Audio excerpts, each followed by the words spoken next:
हर सफर की शुरुआत होती है कई मुश्किलों से, सिर्फ कुछ ही इन मुश्किलों से टकरा पाते हैं। कौन कहता है यह सफर आसान है? आसान तो उनके लिए है जो जमीन आसमान एक कर पाते हैं।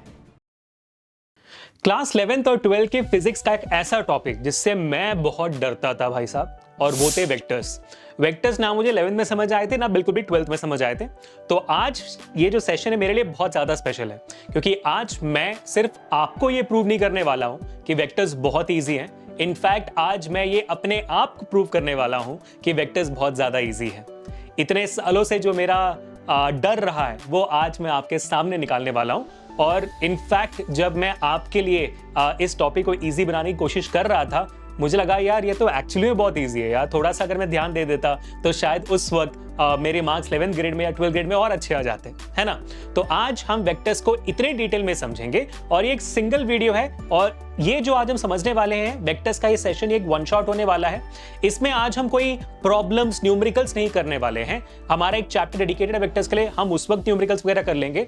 आज मैं आपको वेक्टर्स की पूरी थ्योरी समझाने वाला हूं। एक सिंपल सिंगुलर सेशन है, ये वन शॉट सेशन है, और कोशिश करूंगा कि 35 मिनट से 40 मिनट्स के अंदर इस पूरे सेशन को खत्म करूं, ताकि अगर आप 11th में हो, 12th में हो या ड्रॉपर हो, फर्क ना पड़े आपको। आप जब भी ये सेशन देखना चाहो 2x में डालकर इस सेशन को देखिए आप, ताकि 20 से 25 मिनट के अंदर आपका पूरा वेक्टर्स खत्म हो जाए, आपका अच्छा रिवीजन हो जाए। So this is more like revision, but जो भी बच्चा इसको पहली बार देखेगा आराम से पूरे 11th 12th की फिजिक्स का जो वेक्टर्स कॉन्सेप्ट है समझ लेगा। ठीक है बेटा, तो चलिए आज का सेशन शुरुआत करते हैं। This is Abhishek, your AKR sir, your Jaanu sir, master teacher of physics at Vedantu. कैसी चले बच्चों की जिंदगी, कैसे हो मेरे शेरों और शेरनियों? ये वीडियो अच्छा लगे तो make sure to hit the like button, share this video, subscribe to the channel. और एक बात हमेशा याद रखना कि भाई हम नीट के खिलाड़ी हैं, नीट खेल खेल में निकाल देंगे। और मुझे कहने की जरूरत नहीं है, हमारे सारे सेशंस के अपडेट्स वगैरह आपको टेलीग्राम चैनल में मिल जाएंगे, लिंक डिस्क्रिप्शन में है। इंस्टाग्राम चैनल पे मिल जाएंगे, नीट एक्स बाय अभिषेक सर इंस्टाग्राम आईडी है।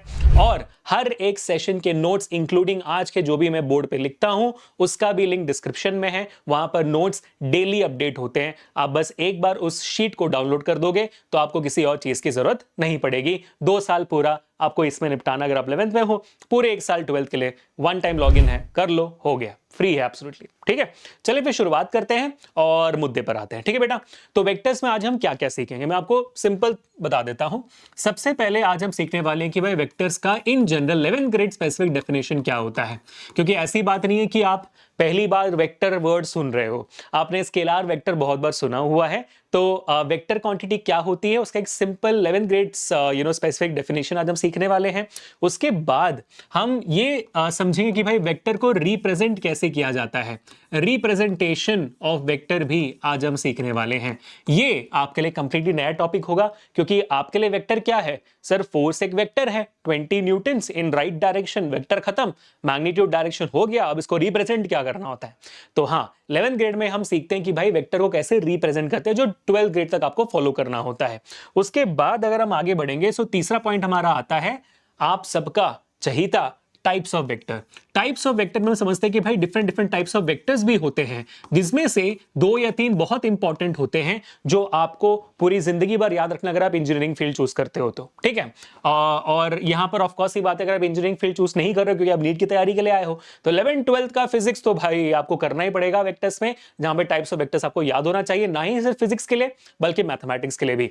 टाइप्स ऑफ वेक्टर्स के बाद फिर आपका कॉन्सेप्ट आता है वेक्टर एडिशन का, जो इस सेशन का सबसे ज्यादा इंपॉर्टेंट टॉपिक होगा, क्योंकि वेक्टर एडिशन से ही आपका 11th ग्रेड कट पाएगा। वेक्टर एडिशन में डिफरेंट डिफरेंट टॉपिक्स हैं, triangle law of vector addition, parallelogram of vector addition, polygon law of vector addition, ये सारी चीजें हम सीखने वाले हैं आज। उसके बाद आखिरी टॉपिक होगा जो इससे भी ज्यादा इंपॉर्टेंट टॉपिक है, 5वां टॉपिक आज का, which is going to B vector multiplication. ठीक है, वेक्टर मल्टीप्लीकेशन, बस सिंपल सा। ये सबसे ज्यादा इंपॉर्टेंट क्यों है? क्योंकि थोड़ा डिफिकल्ट भी है। ठीक है, सबसे डिफिकल्ट अगर आप मुझसे पूछोगे सर इसमें कौन सा है, ये वेक्टर मल्टीप्लिकेशन वाला है। आप लोगों के लिए, मेरे लिए भी डिफिकल्ट है मान लीजिए। तो भाई वेक्टर मल्टीप्लिकेशन सबसे इजी तरीके से करने की कोशिश करेंगे। एक फ्लो में चल रहे हैं हम, तो ये basic basic buildup buildup buildup, ठीक है, तो ये समझ लो आप, ये है प्रोसेस इसका।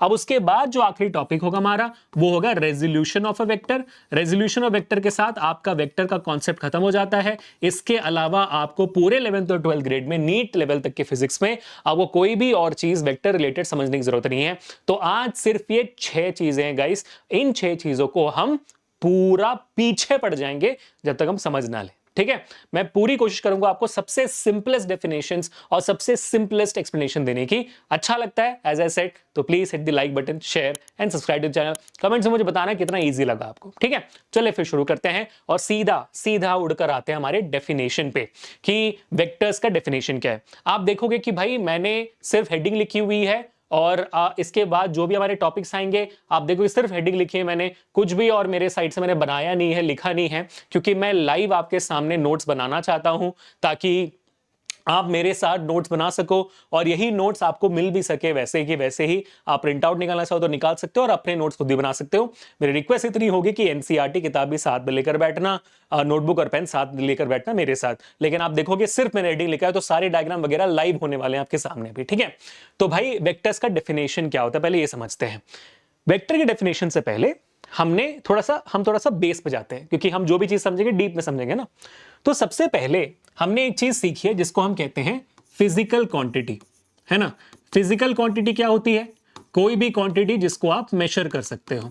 जैसे सर आपकी हाइट कितनी है, आपकी हाइट कितनी है, मेरा वेट कितना है ना, ये रूम कितना एरिया का है, मेरा मास कितना है ना, चांद से मार्स तक की दूरी कितनी है, ये सारी चीजें जो है आप उसको मेजर कर सकते हो। तो जो भी चीज को आप मेजर कर सकते हो, जो भी फिजिकल थिंग को आप मेजर कर सकते हो, उस मेजरमेंट को हम फिजिकल क्वांटिटी बोलते हैं, जिसको भी आप मेजर कर सकते हो। अब फिजिकल क्वांटिटी 2 टाइप की होती है, जैसा मैंने आपको बताया। पहली टाइप होती है आपकी स्केलर क्वांटिटी, है ना, एक फिजिकल क्वांटिटी होती है स्केलर क्वांटिटी, दूसरी क्वांटिटी होती है वेक्टर क्वांटिटी। अब आपको लग रहा होगा अभिषेक सर आप स्केलर क्यों बोल रहे हो, हमने तो स्केलर सुना होगा। मैंने स्केलर सीखा हुआ है मेरे स्कूल में, इसलिए मेरे दिमाग में स्केलर बस गया है। अगर आप इसे प्रोनाउंस स्केलर करते हो तो कोई इशू नहीं बेटा, आप स्केलर प्रोनाउंस करिए, कोई इशू नहीं है। इट्स लाइक पोटैटो, वो वाला सीन है यहाँ पे। तो स्केलर प्रोनाउंस करते हो स्केलर करो, स्केलर करते हो स्केलर करो। वेक्टर ही होता है, वेक्टर को विक्टर नहीं बोल सकते, वेक्टर ही बोलना पड़ेगा। 2 क्वांटिटी आपने सीखी हुई है, स्केलर क्वांटिटी और वेक्टर क्वांटिटी। आप जल्दी से थोड़ा याद करके मुझे बताइए सही स्केलर और वेक्टर में क्या डिफरेंस था। स्केलर क्वांटिटी में क्या था भाई, ये वो क्वांटिटीज हैं जिसमें सिर्फ और सिर्फ मैग्नीट्यूड होता है, मैग्नीट्यूड ओनली, इसमें कुछ भी और नहीं होता है ना। इसमें इससे डायरेक्शन से फर्क नहीं पड़ता है इसके। फॉर एग्जांपल क्या है भाई, अगर इसका एग्जांपल हमें देना हो तो सबसे पहला सिंपल सा एग्जांपल हो जाता है, जैसे मान लीजिए मास है ना भाई, मेरा मास है मान लीजिए 70 किलो। अब 70 किलो किस डायरेक्शन में आपको उससे फर्क पड़ता है? नहीं फर्क पड़ता है। मान लो मैंने तमिलनाडु में 2 गज जमीन खरीदी है, ठीक है, मैंने 2 गज जमीन खरीदी है, 2 गज एरिया हो गया ना उसका, 2 गज जमीन खरीदी मैंने। अब वो 2 गज किस डायरेक्शन में आपको उसको फर्क पड़ता है? जब तक उसमें घर नहीं बनाऊंगा और वास्तु शास्त्र का फर्क नहीं पड़ेगा तब तक आपको कोई फर्क नहीं पड़ता, मेरे को कोई फर्क नहीं पड़ता भाई। एरिया कौन से डायरेक्शन में किसको फर्क पड़ता है? तो मास हो गया, एरिया हो गया। ऐसे बहुत सारे एग्जांपल्स आपके पास और भी होंगे। 9th ग्रेड में आपने सीखा हुआ है, डिस्टेंस सीखा हुआ है।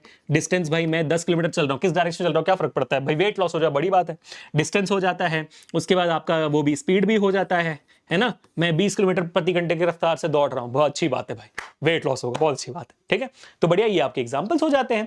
उसके बाद फिर हम आगे बढ़ते हैं वेक्टर्स की तरफ। वेक्टर में भी आपको याद होगा वेक्टर क्या होता है। याद नहीं है तो ध्यान से लिखिए। अच्छा, बहुत सारे बच्चों को पता नहीं होता कि भाई मैग्नीट्यूड क्या होती है।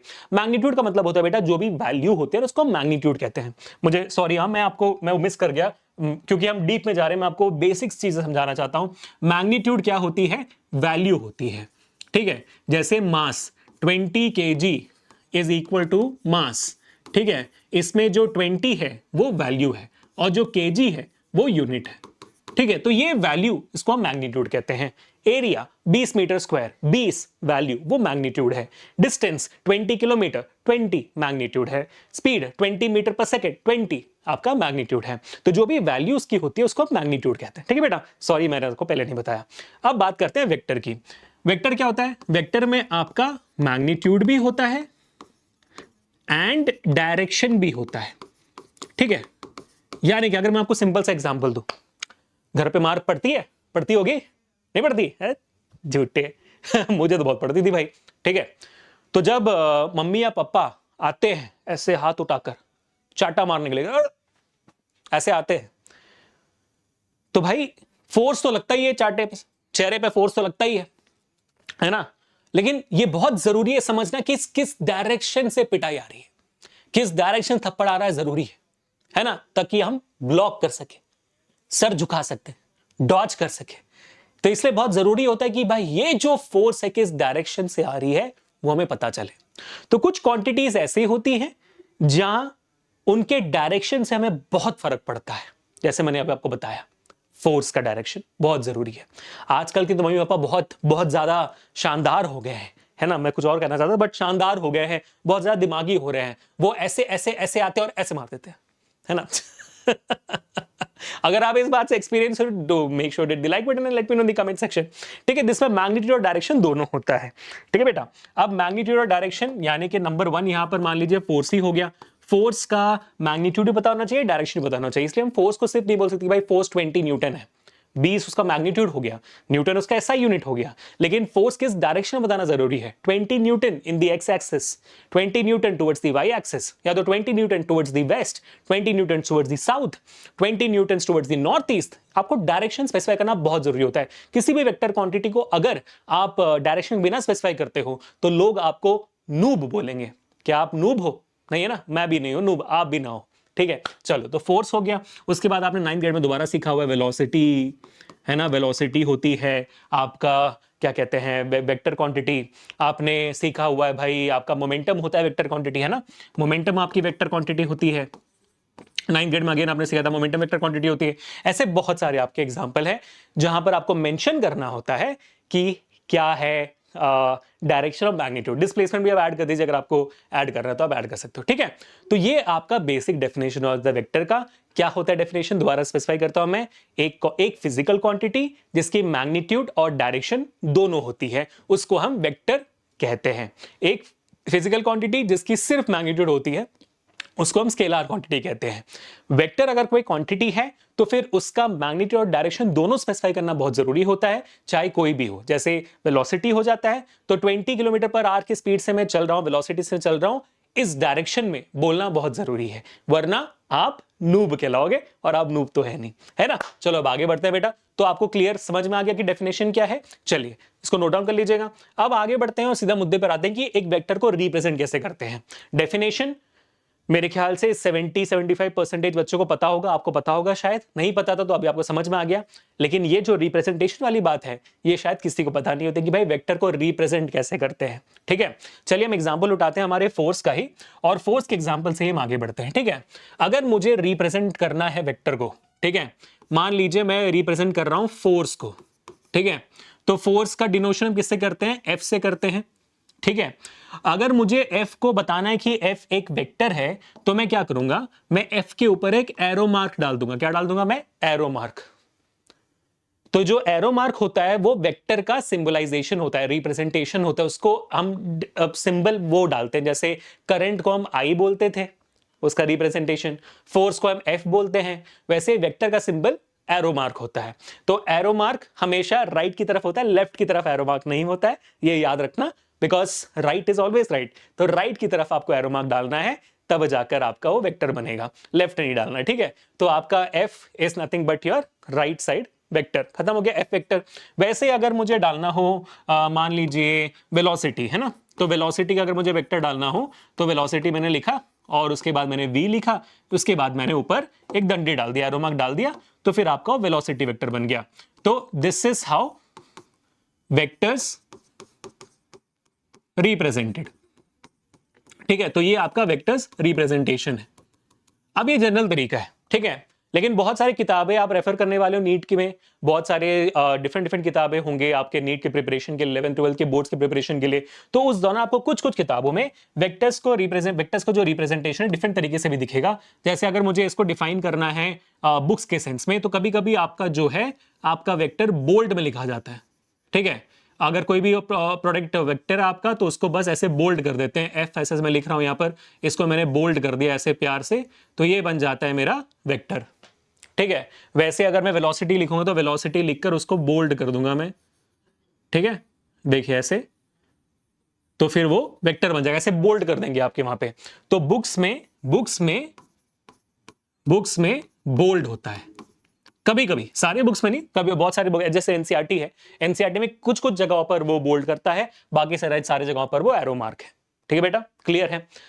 अब इस एरो मार्क को थोड़ा सा डिटेल में देखते हैं। एरो मार्क थोड़ा इंपॉर्टेंट है, इसके चीजें कुछ हैं, इसके एरो हेड और टेल वाला कॉन्सेप्ट है, थोड़ा हम समझ लेते हैं इस बात को, ठीक है, कि ये क्या होता है। चलिए, अब ये जो एरो मार्क है इसको हम जूम इन करके यहां ले आते हैं।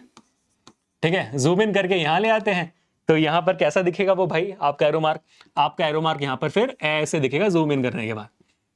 तो ये वेक्टर है, ठीक है। तो अब वेक्टर में जो एरो मार्क होता है ये इंपॉर्टेंट क्यों है? क्योंकि ये जो एरो की लेंथ होती है, ये जो आपका एरो का लेंथ है, वो ये दर्शाता है कि भाई आपका इस वेक्टर का मैग्नीट्यूड कितना है। समझ रहे हो? एरो की जो लेंथ होती है बताती है कि इस वेक्टर का मैग्नीट्यूड कितना है। फॉर एग्जांपल अगर मैं आपको दूं, अब मैंने आपके सामने एक ए वेक्टर डाल दिया, ठीक है, ऐसा मतलब इसका मतलब ये नहीं है कि भाई आप एफ के सामने लंबा डंडा डालना आपको, नहीं नहीं, ये रिप्रेजेंटेशन है। जब हम वेक्टर्स को अकेले में देखेंगे वो हमेशा एरो मार्क की तरह रिप्रेजेंट होगा। तो मान लीजिए भाई मेरे सामने एक ए है जो ऐसा है, और मेरे सामने एक बी है, मेरे ख्याल से इसको मैं ऐसे लिख रहा हूं ना, इसलिए आपको कंफ्यूजन हो सकता है। मैं आपको सिंपल से बताता हूं भाई, ये एक वेक्टर है, ए बी कुछ नहीं लिख रहा, एक दूसरा वेक्टर है। इसमें इस एरोस को देखकर अगर मैं आपसे पूछूं कि इन दोनों वेक्टर में ज्यादा बड़ा वेक्टर कौन सा है, किसकी मैग्नीट्यूड ज्यादा है, तो आपको क्या कहना चाहिए? आपको कहना चाहिए सर जो लंबी वेक्टर होगी, जो लंबा एरो होगा उसकी मैग्नीट्यूड ज्यादा होगी। ठीक है, परफेक्ट, कोई कंफ्यूजन तो नहीं है ना? इसलिए मैंने ए भी निकाल दिया। पता चला कि भाई सर ये फोर्स इस फोर्स से बहुत बड़ा है ऐसे कर दोगे तो मेरी वाट लग जाएगी, है ना? तो ऐसे नहीं करना है, ठीक है बेटा। चलो, क्लियर हो गया? ओके, चलो इन सबको निकाल देते हैं। अरे अरे अरे अरे बब्बुआ, हाँ चलो ठीक है, क्लियर हो गया ना बेटा? चलो, तो ये लेंथ आपको क्या दिखाता है? मैग्नीट्यूड दिखाता है। अब बाकी चीजें भी एक बार देख लेते हैं ना, बाकी चीजें भी एक बार देख लेते हैं। लेंथ मैग्नीट्यूड दिखाता है, ऑफ कोर्स ही बात है, जो एरो का डायरेक्शन होगा, है ना, जो आपका एरो का डायरेक्शन होगा वो वेक्टर का डायरेक्शन होगा, वेक्टर्स डायरेक्शन सेम। ठीक है, जो भी एरो का डायरेक्शन होगा, अगर एरो ऊपर की तरफ है तो वेक्टर ऊपर की तरफ है, एरो नॉर्थ ईस्ट की तरफ है तो नॉर्थ ईस्ट की तरफ है, x axis y axis z axis, जिस डायरेक्शन में आपका एरो का डायरेक्शन है उस डायरेक्शन में आपका वेक्टर का डायरेक्शन है। ठीक है, क्लियर हो गया? तो आपको एक एरो मार्क से उसका मैग्नीट्यूड, वेक्टर का मैग्नीट्यूड और साथ ही साथ डायरेक्शन से आपको समझ में आ जाता है कि भाई साहब उसका वेक्टर का डायरेक्शन क्या है। ठीक है, अब उसके अलावा जो आपका ये एरो का हेड है, ठीक है, एरो हेड, ये जो एरो का हेड है इसको हम हेड बोलते हैं, इसको हम हेड बोलते हैं। एरो के हेड को इन जनरल हेड बोलते हैं। ठीक है, और एरो का जो एंड पार्ट है, ठीक है, एरो का जो एंड है, एरोज एंड जो है, इसको हम टेल बोलते हैं। तो आगे से हम हमेशा एरो हेड और एरो टेल, या तो इन जनरल हेड और टेल के सेंस में बात करेंगे। ठीक है, इसको आप समझ लो इस बात को कि भाई हम एरो के हेड और एरो के टेल के सेंस में बात करेंगे, एरो का पीछा, एरो का सामा, वो सब नहीं बोलने वाले। ठीक है तो ये है आपके वेक्टर का रिप्रेजेंटेशन। इसके अलावा आपको वेक्टर रिप्रेजेंटेशन में और कुछ भी समझने की जरूरत नहीं है। ठीक है बेटा, क्लियर हो गया? आगे बढ़ते हैं। चलो अब आगे बढ़ते हैं और आते हैं हमारे नेक्स्ट टॉपिक पे, जो है हमारा टाइप्स ऑफ वेक्टर। रेडी हो? चलिए शुरू करते हैं। टाइप्स ऑफ वेक्टर क्या होता है? अब टाइप्स ऑफ वेक्टर 6 प्रकार के हैं जो सबसे ज्यादा आपको याद रखने की जरूरत है, बाकी वेक्टर्स फिजिक्स में काम नहीं आते। ठीक है, चलिए मुद्दे पर आते हैं। सबसे पहले वेक्टर के बारे में बात करते हैं, और इनमें से जो आपका 6th वेक्टर होगा, जो हम सीखेंगे 6th टाइप ऑफ वेक्टर, वो सबसे ज्यादा इंपॉर्टेंट होगा। तो बेटा 6th वेक्टर के लिए वेट करना, क्योंकि उसके पहले जो भी होने वाला है वो ज्यादातर इजी ही होगा, but don't worry, will try to make it more easy. ठीक है, तो सबसे पहला जो टाइप ऑफ वेक्टर है, इजी, सबसे इजी शुरुआत करते हैं। सबसे पहला जो आपका टाइप ऑफ वेक्टर है बेटा, वो है आपका इक्वल वेक्टर। ठीक है, अब इक्वल वेक्टर क्या होता है? इक्वल वेक्टर्स क्या होते हैं? इक्वल वेक्टर्स वो होते हैं, फॉर एग्जांपल आपके सामने दो वेक्टर मान लीजिए, ठीक है, वेक्टर ए और वेक्टर बी।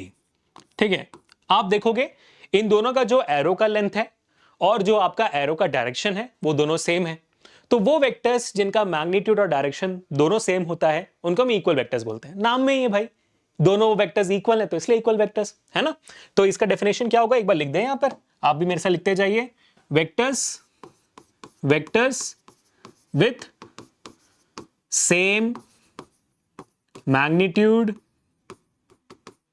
and direction. ठीक है बेटा, क्लियर हो गया? एब्सोल्युटली फैंटास्टिक, एकदम एकदम लड्डू, समझ में आ गया इक्वल वेक्टर्स क्या होते हैं। ठीक है, चलिए अब आगे बढ़ते हैं टू द नेक्स्ट वन कि अब नेक्स्ट वन क्या होता है। इक्वल वेक्टर्स के बाद आती है जो मेरे ख्याल से आपने गेस कर लिया होगा, सर अनइक्वल वेक्टर्स। हाँ ठीक है, ऑलमोस्ट सेम। तो अनइक्वल वेक्टर्स के बदले हम इसको कहते हैं नेगेटिव वेक्टर्स। क्या कहते हैं बेटा? Negative vectors.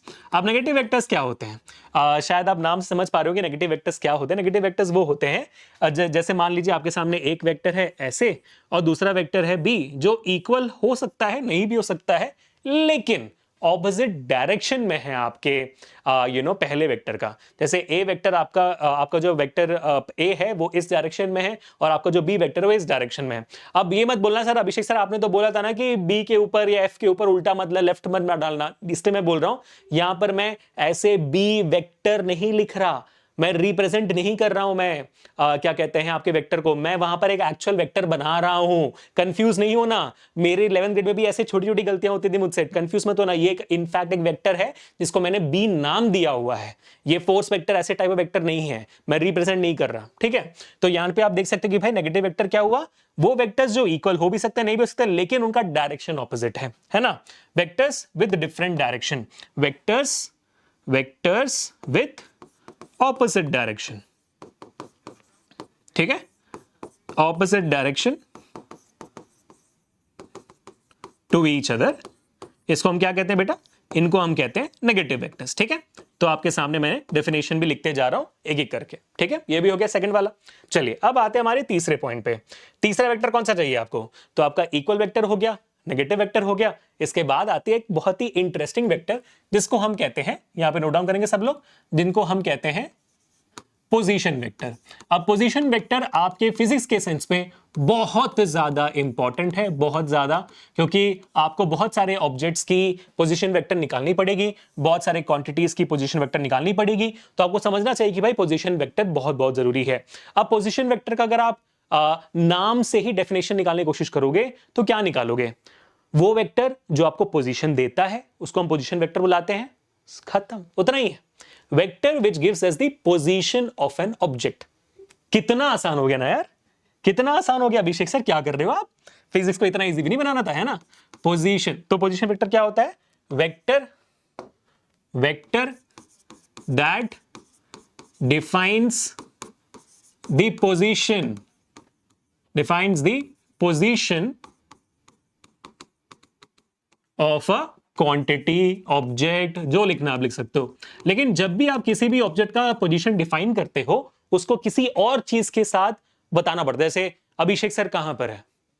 अभिषेक सर वेदांतु के ऑफिस में है, तो आपने मेरा पोजीशन बताया विद रेस्पेक्ट टू वेदांतुस ऑफिस। अच्छा, अभिषेक सर वेदांतु के ऑफिस में कहां है? अभिषेक सर वेदांतु के ऑफिस में एक स्टूडियो के अंदर है, स्क्रीन के सामने, तो आपने मेरा मल्टीपल पोजीशंस बताया डिफरेंट, क्योंकि आप किसी भी चीज का पोजीशन किसी और चीज के रिलेटिव में ही दे सकते हो। कहां हो भाई? मैं खड़ा हूं। क्या सेंस बनाता है?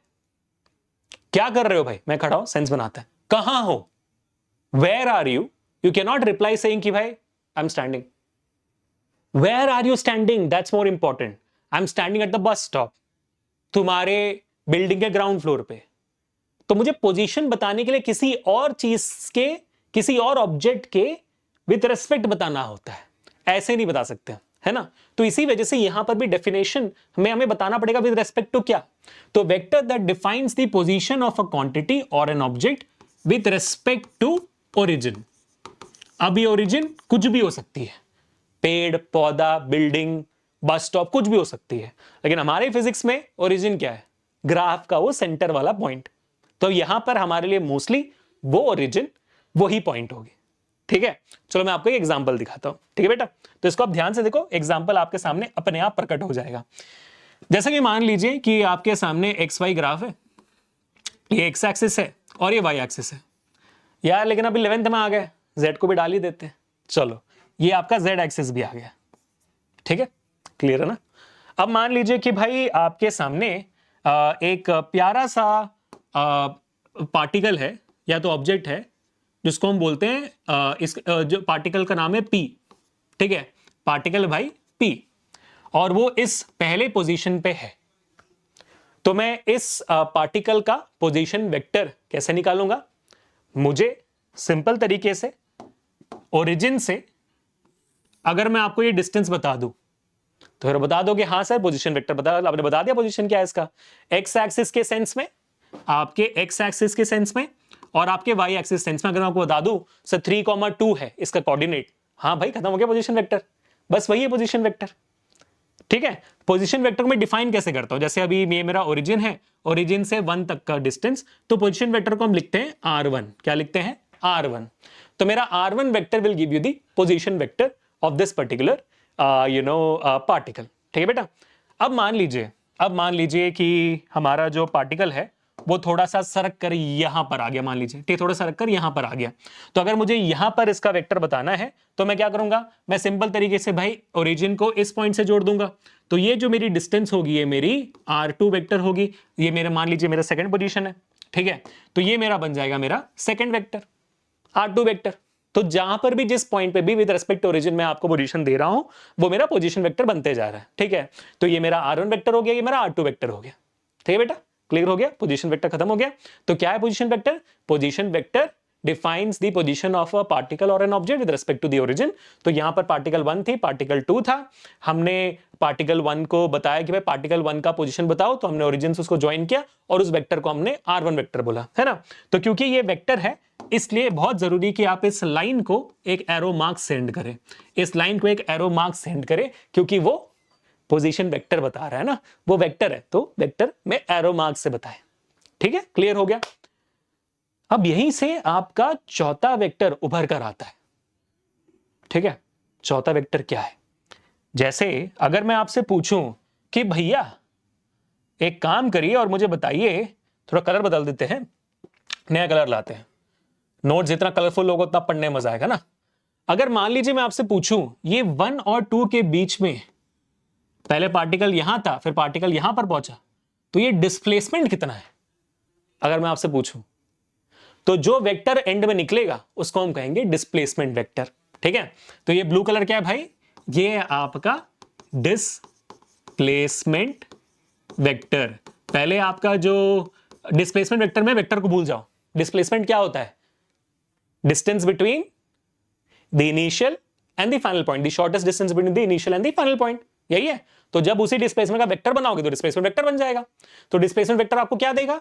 The shortest distance between point 1 point 2, initial position final position, same to same भाई, कोई डिफरेंस नहीं है, एब्सोल्युटली द सेम। तो मैं यहां पे लिख देता हूं भाई, ये आपका है इनिशियल पोजीशन, इनिशियल पोजीशन, ठीक है, और ये आपका क्या है भाई? ये आपका है फाइनल पोजीशन। सही है, बराबर है। अगर अभी मैं आपको याद करने के लिए बोलूं, बच्चों बताओ मेरे को जल्दी से, डिस्प्लेसमेंट का फॉर्मूला क्या होता था? Final position minus initial position आपका होता था डिस्प्लेसमेंट का फॉर्मूला। तो पहले मैं डिस्प्लेसमेंट वेक्टर लिख देता हूं, उसके बाद उस फॉर्मूला को तब तक आप नोटबुक में लिखिए। ठीक है, तो हमारा चौथा क्या है भाई? हमारा चौथा है डिस्प्लेसमेंट वेक्टर, डिस्प्लेसमेंट वेक्टर। ठीक है, तो डिस्प्लेसमेंट वेक्टर का डेफिनेशन क्या है वही अभी हम लिखने वाले हैं in terms of formula. In general displacement का डेफिनेशन आप जानते हो, shortest distance between the final and the initial position of the object. तो यहां पर क्या हो जाएगा? यहां पर भी सेम है, फाइनल पोजीशन माइनस, जिसको हम मान लो फाइनल पोजीशन को एफपी से डिनोट करते हैं, माइनस इनिशियल पोजीशन, जिसको मान लीजिए अगर हम आईपी से डिनोट करते हैं initial position, that will give us the displacement vector, that will give us the displacement vector. Cool है। तो फाइनल पोजीशन यहां पर क्या है? फाइनल पोजीशन क्या है भाई? सर मेरा R2 वेक्टर है फाइनल पोजीशन। ठीक है, तो मेरा फाइनल पोजीशन है R2 वेक्टर, तो हमने R2 वेक्टर लिखा, माइनस मेरा इनिशियल पोजीशन क्या है? R1 vector. तो सर हाँ, मैंने R1 वेक्टर लिखा। अब डिस्प्लेसमेंट वेक्टर को मैं डिस्प्लेसमेंट वेक्टर ऐसे अंग्रेजी में तो लिखते नहीं जाऊंगा, मेरे को इसे कन्वर्ट करना पड़ेगा मैथमेटिकल टर्म्स में। तो डिस्प्लेसमेंट वेक्टर कैसे लिखते हैं? तो ये R1 से 2 जाता है ना वेक्टर, ये वेक्टर कहां जा रहा था? ओरिजिन से 1 तक तो R1, ये वेक्टर कहां जा रहा था? ओरिजिन से 2 तक तो R2। अब ये वेक्टर जो है डिस्प्लेसमेंट वेक्टर वो 1 से 2 में जा रहा है, तो आपका यहां पर रिप्रेजेंटेशन क्या होगा बेटा? R1 से 2, तो ये हो गया मेरा डिस्प्लेसमेंट वेक्टर का फॉर्मूला। तो डिस्प्लेसमेंट वेक्टर का फॉर्मूला ये है, खत्म। कूल हो गया बेटा। ठीक है, तो 4 टाइप ऑफ वेक्टर आपने बहुत ही प्यारे तरीके से समझ लिया। कितना वक्त हो गया भाई? अभी 30 मिनट हो गए। काफी अच्छे पेस में हम आगे बढ़ रहे हैं। तो हमारा सिंपल तरीके से अपने चौथा वेक्टर समझ लिया। अब हम आगे बढ़ते हैं to talk about the fifth vector which is a very interesting vector. ठीक है, इंटरेस्टिंग है, इंपॉर्टेंट है। आप पूछोगे तो आपके कैलकुलेशंस में बहुत इंपॉर्टेंट होगी, लेकिन उसके अलावा अगर आप पूछोगे तो हाँ भाई इंपॉर्टेंट तो है, क्योंकि इसके बाद जब हम वेक्टर एडिशन पढ़ेंगे वहां पर इस चीज को समझना बहुत जरूरी हो जाएगा आपके लिए। ठीक है, तो टाइप्स ऑफ वेक्टर में हमारा जो पांचवा वेक्टर है वो है फ्री वेक्टर। कौन सा वेक्टर है भाई? Free vector. अब फ्री वेक्टर को समझने के लिए मैं एक एग्जांपल देता हूं आपको। ठीक है, उस एग्जांपल से समझिए। इनफैक्ट मेरे को भी लगता है कि फ्री वेक्टर जो है मुझे आपको थोड़ा सा बाद में पढ़ाना चाहिए जब हम वेक्टर लॉ ऑफ एडिशन समझेंगे। ठीक है, बट मैं आपको यहां पर थोड़ा सा अंदाजा दे देता हूं, लेकिन जब हम वेक्टर एडिशन समझेंगे तब आपको ज्यादा बेटर आइडिया होगा। ठीक है, तो मान लीजिए कि एक वेक्टर, ठीक है, एक वेक्टर जो है आपका वो मान लीजिए यहां पर है, ये आपका वेक्टर ए। ठीक है, और दूसरा वेक्टर यहां पर है, वेक्टर बी। मैं बोल रहा हूं भाई इन दोनों को ऐड करो। ठीक है, इन दोनों को ऐड करो। तो यू विल बी लाइक क्या सर? चलो ठीक है, इजी कर लेता हूं मैं। वेक्टर बी को एंगल से निकाल के ना पैरेलल बना लेता हूं। ऐसे बना दिया मैंने। अब आप बताओ कितना है भाई? क्या करोगे आप? पता भी है कि वो पैरेलल है कि नहीं इससे, यू नेवर नो। तो आपको क्या करना पड़ेगा? आप अगर इस वेक्टर को उठाकर यहां पे ले आ पाते और यहां पर लिखकर देख पाते कि हाँ वेक्टर ए और वेक्टर बी डायरेक्शन भी सेम है, मैग्नीट्यूड भी सेम है, इसके बाद मैं फर्दर कैलकुलेशंस कर सकता हूं, है ना। जैसे दो फोर्स मान लीजिए मेरे तरफ आ रहे हैं 20 न्यूटन का 20 न्यूटन का, तो दोनों मेरी तरफ आ रहे हैं तो टोटल फोर्स कितना होगा? 40 न्यूटन होगा। मैं कैसे कर पाया? ये एक समझकर कि अच्छा ये दोनों का मैग्नीट्यूड और डायरेक्शन मेरे साइड पर है, इसलिए मैं ऐड कर दिया। अगर वो दोनों ऑपोजिट डायरेक्शंस में होते, 20 न्यूटन का फोर्स इस तरफ आ जाए, 20 न्यूटन का फोर्स उस तरफ जा रहा है, तो आप बोलते सर नेट फोर्स तो जीरो हो गया, 20 Newton plus 20 Newton minus zero net force. कैसे पता चलता? अगर मैं उस वेक्टर को यहां पर ना लाता तो। समझ में आ रही है बात? तो बेसिकली मैंने क्या किया? मैंने फ्रीली इस वेक्टर को मूव करके for the purpose of solving this vector मैं उठाकर उसको यहां पर ले आया without changing the magnitude and direction of this vector. इसको हम कहते हैं free vector. Changing the position of a vector without changing its magnitude and direction is free vector. ठीक है, मैं लिख देता हूं यहां पर ताकि आपके लिए इजी हो जाए और आपको याद रहे। ठीक है, changing the position of a vector without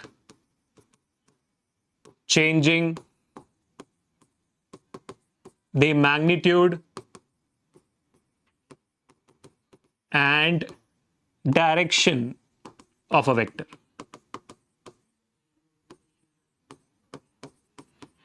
ठीक है, क्लियर हो गया? बराबर। ठीक है, हाँ मुझे पता है कि मैंने आपको प्रॉमिस किया था कि 40 मिनट तो खत्म हो जाएगी, बट क्योंकि मैं सारी चीजों को अपने आप लिखते हुए सॉल्व कर रहा हूं ना, इस वजह से वक्त लग रहा है। तो let us keep a positive sense यहाँ पर। तो हम, मुझे पता है कि आपको कोई फर्क नहीं पड़ता कि सेशन कितना भी लंबा जाए। आई नो आप लोग बहुत अच्छे हो, तो मैं कोशिश करूंगा कि इसको 1 घंटे में खत्म कर दूं या तो 1 घंटे 10 मिनट और आने वाले आधे घंटे के अंदर खत्म करने की कोशिश करता हूं मैं। बट इंपॉर्टेंट क्या है कि हम सारे टॉपिक में डीप में जा रहे हैं, आसानी समझते हुए आगे बढ़ रहे हैं ना। तो ये हो गया आपका फ्री वेक्टर। ठीक है, अब आगे बढ़ते हैं to the sixth and the only rest of the type vector which you need to know, and that is going to be something called as, let me reveal the surprise guys. आखिरी type of vector जो आपको याद रखना है, जो समझना है, उसको हम कहते हैं, मैं काम करता हूं इसको थोड़ा ऊपर लिखता हूं, शायद थोड़ी जगह ज्यादा चाहिए होगी इसके लिए, क्योंकि ये थोड़ा सा इंपॉर्टेंट है। और बेटा सबसे इंपॉर्टेंट टाइप ऑफ वेक्टर है ये, जो आपको पूरी तरीके से याद रखनी है, जिसको हम कहते हैं यूनिट वेक्टर। ठीक है, क्या कहते हैं इसे? यूनिट वेक्टर कहते हैं। अब यूनिट वेक्टर इतना इंपॉर्टेंट क्यों है सर? यूनिट वेक्टर क्या होता है सर? समझते हैं इस बात को बहुत ही सिंपल तरीके से। ठीक है, तो अगर मैं आपसे पूछूं सर यूनिट वेक्टर को डिफाइन कैसे करेंगे, तो क्या कह सकते हो आप? इक्वल वेक्टर में समझ में आया, दोनों वेक्टर इक्वल हैं। नेगेटिव वेक्टर में ऑपोजिट हैं। फ्री वेक्टर में फ्रीली मूव कर लेते हैं। पोजीशन वेक्टर में पोजीशन बताता है। डिस्प्लेसमेंट वेक्टर डिस्प्लेसमेंट बताता है। यूनिट वेक्टर क्या हो सकता है? मैथमेटिकली सोचेंगे सर, यूनिट का मतलब 1 भी होता है। Unit mass, unit radius, unit distance हमने सीखा हुआ है मैथ्स में, फिजिक्स में 10th ग्रेड में भी सीखा है। तो यूनिट का मतलब क्या होता है? यूनिट का मतलब होता है 1। तो इस सेंस में आगे बढ़ते हैं। अच्छा ठीक है, बढ़ के देखते हैं भाई, बढ़ के देखते हैं, है ना। तो अगर मैंने बोला कि भाई यूनिट मान लीजिए अगर 1 होता है तो यूनिट वेक्टर की वैल्यू 1 होती है। हां, बिल्कुल बिल्कुल। यूनिट वेक्टर का जो मैग्नीट्यूड होता है वो 1 होता है। So the vector with magnitude equal to 1 is called as unit vector, is called as unit vector। खत्म, बात बिल्कुल सही बताया आपने। तो सर इसमें इतना इंपॉर्टेंट क्या था? तो बहुत इजी था। लेकिन मेरा पॉइंट यहां पर यह है कि भाई अगर उसका मैग्नीट्यूड 1 है तो इसका पर्पस क्या है? फिर यूनिट वेक्टर की जरूरत क्या है हमें? Getting my point? Unit vector की हमें जरूरत क्या है भाई? यूनिट वेक्टर की हमें जरूरत इस वजह से है क्योंकि इसका मैग्नीट्यूड 1 है। यूनिट वेक्टर का काम होता है to give us the direction of that vector. क्योंकि इसका मैग्नीट्यूड से हमें फर्क ही नहीं पड़ता, हमें इसके डायरेक्शन से फर्क पड़ता है। तो अभी हम क्या करेंगे, इसके सामने हम एक और स्टेटमेंट लिखेंगे, it is used to give the direction of a vector. अब ये डायरेक्शन कैसे देता है हम समझते हैं। ठीक, कैसे देता है हम समझते हैं। अगर मैं आपको बेसिक सेंस में बताऊं कि डायरेक्शन कैसे देता है ये, तो आप बोलोगे अरे ये तो सर बहुत बढ़िया है। तो ये आपका वाई एक्सिस है, ये आपका एक्स एक्सिस है, ये आपका जेड एक्सिस है। ठीक है, तो unit vector in the x direction, unit vector in the x direction, बेटा ध्यान से देखना, अगर मेरा यूनिट वेक्टर है इन दी सिर्फ एक्स डायरेक्शन तो उसको मैं कहता unit vector in the x direction is called as i. ठीक है, और सिर्फ ऐसे आई नहीं, आई लिख दो सर अल्फाबेट हो गया, और यहां पर ये यूनिट वेक्टर है तो यूनिट वेक्टर का रिप्रेजेंटेशन होता है आई के ऊपर एक टोपी डाल दो, तो इसको हम कहते हैं आई कैप। मैं टोपी ऐसे थोड़ी बोला, आई टोपी बोल सकते हो आप हिंदी में, लेकिन इंग्लिश में बोलना पड़ेगा आई कैप। ये होता है यूनिट वेक्टर का रिप्रेजेंटेशन। वैसे ही अगर मुझे वाई एक्सिस में बताना है यूनिट वेक्टर का रिप्रेजेंटेशन तो होगा वो आई के बाद क्या आता है, जे कैप। वैसे ही जेड के डायरेक्शन अगर मुझे यूनिट वेक्टर बताना है कि डायरेक्शन क्या होता है तो भाई आई जे के बाद क्या आता है, के, तो K cap. So I J and K cap are nothing else but unit vectors in the X Y and Z direction, unit vectors. तो अगर मैं आपको बोलूं एग्जांपल देता हूं यहां पे, ठीक है, आपको सिंपल सा एग्जांपल देता हूं। अगर मैं आपको बोलूं कि भाई यहां पर मेरा एक पार्टिकल है जो y और z के रीजन में है, ठीक है, मैं आपको बता भी नहीं रहा, मैं नहीं बता रहा कि y और z के रीजन में, आप मुझे बताओ। मैं बोल रहा हूं कि भाई इसका जो वेक्टर है, वेक्टर का वैल्यू है 3j cap plus 4k cap, 3j cap plus 4k cap. तो आपके हिसाब से मुझे बताइए ये जो पार्टिकल है वो कौन से क्वाड्रेंट में है? तो आप आराम से बता सकते हो। सर देखिए इसमें आई कैप तो नहीं है, तो ये एक्स एक्सिस वाले क्वाड्रेंट में तो है ही नहीं, ये आपके डेफिनेटली वाई और जेड वाले क्वाड्रेंट में है। तो बता पा रहे हो ना? Correct, easily. तो डायरेक्शन बता दिया आपने मुझे। फिर आप मुझे ये भी बता सकते हो कि तीन मैग्नीट्यूड वाई के डायरेक्शन में और 4 मैग्नीट्यूड के डायरेक्शन में। लो ये भी बता दिया आपने, क्योंकि 3 और 4 क्या है, मैग्नीट्यूड है, जे और के क्या है, आपका डायरेक्शन है। जे वाई एक्सिस का डायरेक्शन है, के आपका जेड एक्सिस डायरेक्शन है, क्योंकि यूनिट वेक्टर तो डायरेक्शन देता है, सिर्फ मैग्नीट्यूड नहीं देता। 3 और 4 मैग्नीट्यूड है। तो बेसिकली इससे हमें यह भी समझ में आ गया कि वेक्टर का एक और रिप्रेजेंटेशन होता है, वेक्टर का एक और रिप्रेजेंटेशन होता है। तो वेक्टर का न्यू रिप्रेजेंटेशन क्या होगा, वेक्टर्स एक्चुअल रिप्रेजेंटेशन क्या होता है? ध्यान से देखिए इस बात को।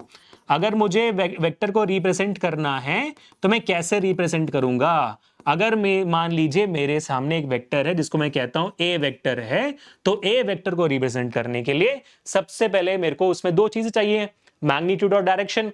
तो भाई ए वेक्टर का मैग्नीट्यूड, तो मैग्नीट्यूड निकालते हैं हम मॉड से। जब आप मॉड लगा लेते हो वहां पर फिर वो ए वेक्टर बन जाती है, ठीक है। Mod of A multiplied with the unit vector, तो unit vector of A is A vector, A cap, खत्म।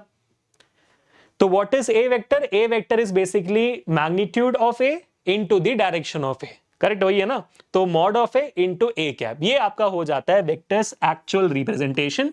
और यहां से हमें इनफैक्ट आपके यूनिट वेक्टर का फॉर्मूला भी मिलता है।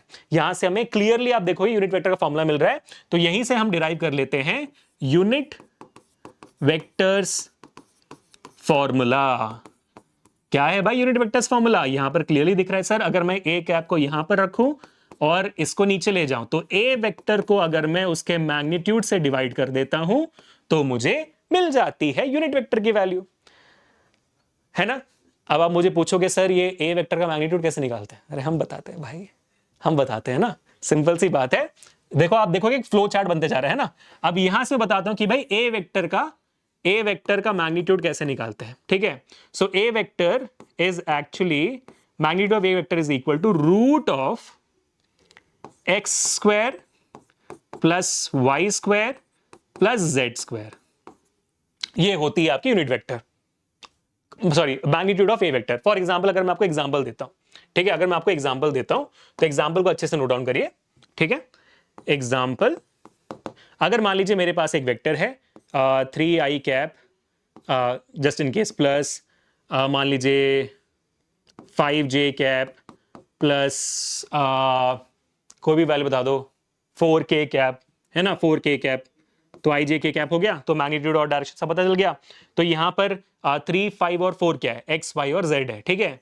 ये आपका x है, ये आपका y है, ये आपका z का मैग्नीट्यूड है। क्लियर है?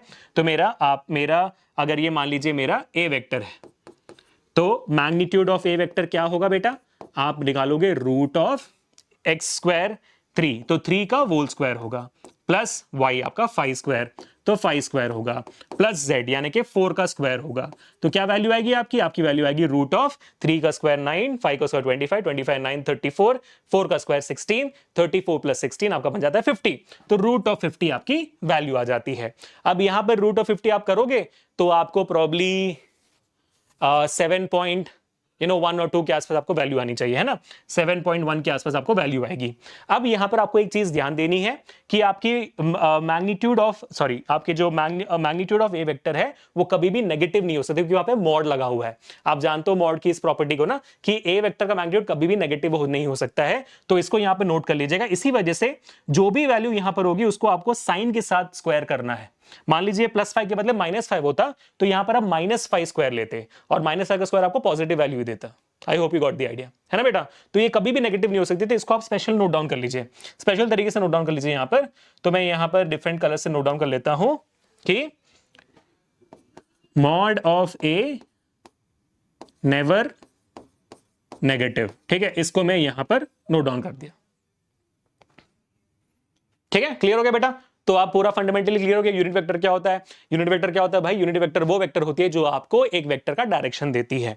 एक्स एक्सिस में आई कैप होती है, वाई एक्सिस में जे कैप होती है और जेड एक्सिस में के कैप होती है, ठीक है? तो वो बताती है हमें कि भाई किस डायरेक्शन में आपका ऑब्जेक्ट रखा हुआ है या तो फिर मूव हो रहा है, ठीक है?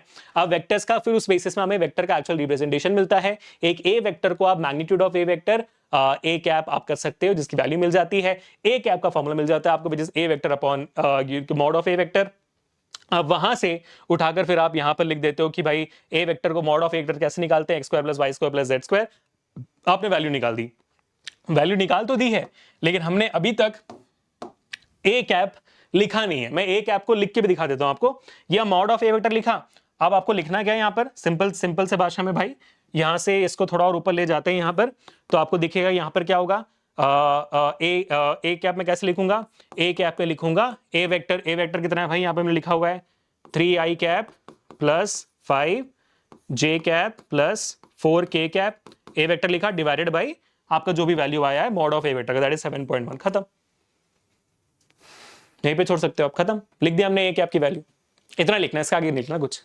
हाँ, अगर आप चाहो, जैसे मान लो अगर यहां पर 6 की वैल्यू 6 वगैरह कुछ होता, या तो कोई भी एक ऐसी वैल्यू होती जिससे यूनिट वेक्टर्स ये जो 3, 5, 4 है आराम से कट सकते थे, तो आप क्या करते? इसको फिर इंडिविजुअली लिख देते 3i cap by 7.1 plus 5j cap by 7.1 plus 4k cap by 7.1। अलग से भी लिख सकते हो, अगर आप इजीली काट सकते हो, उनको डिवाइड कर सकते हो तो अलग से भी लिख सकते हो, या तो ऐसे भी छोड़ सकते हो, कोई इशू नहीं। ठीक है बेटा। तो इसी के साथ आपके टाइप्स ऑफ वेक्टर्स खत्म होते हैं और यही हमारा आराम से 45 मिनट्स ले गया। अब हम आगे बढ़ने वाले हैं to the next topic which is going to be our favourite topic for today, that is vector addition. Vector addition में हम रिजल्टेंट वेक्टर कैसे निकालते हैं वो हम समझेंगे और बहुत मजा आने वाला है।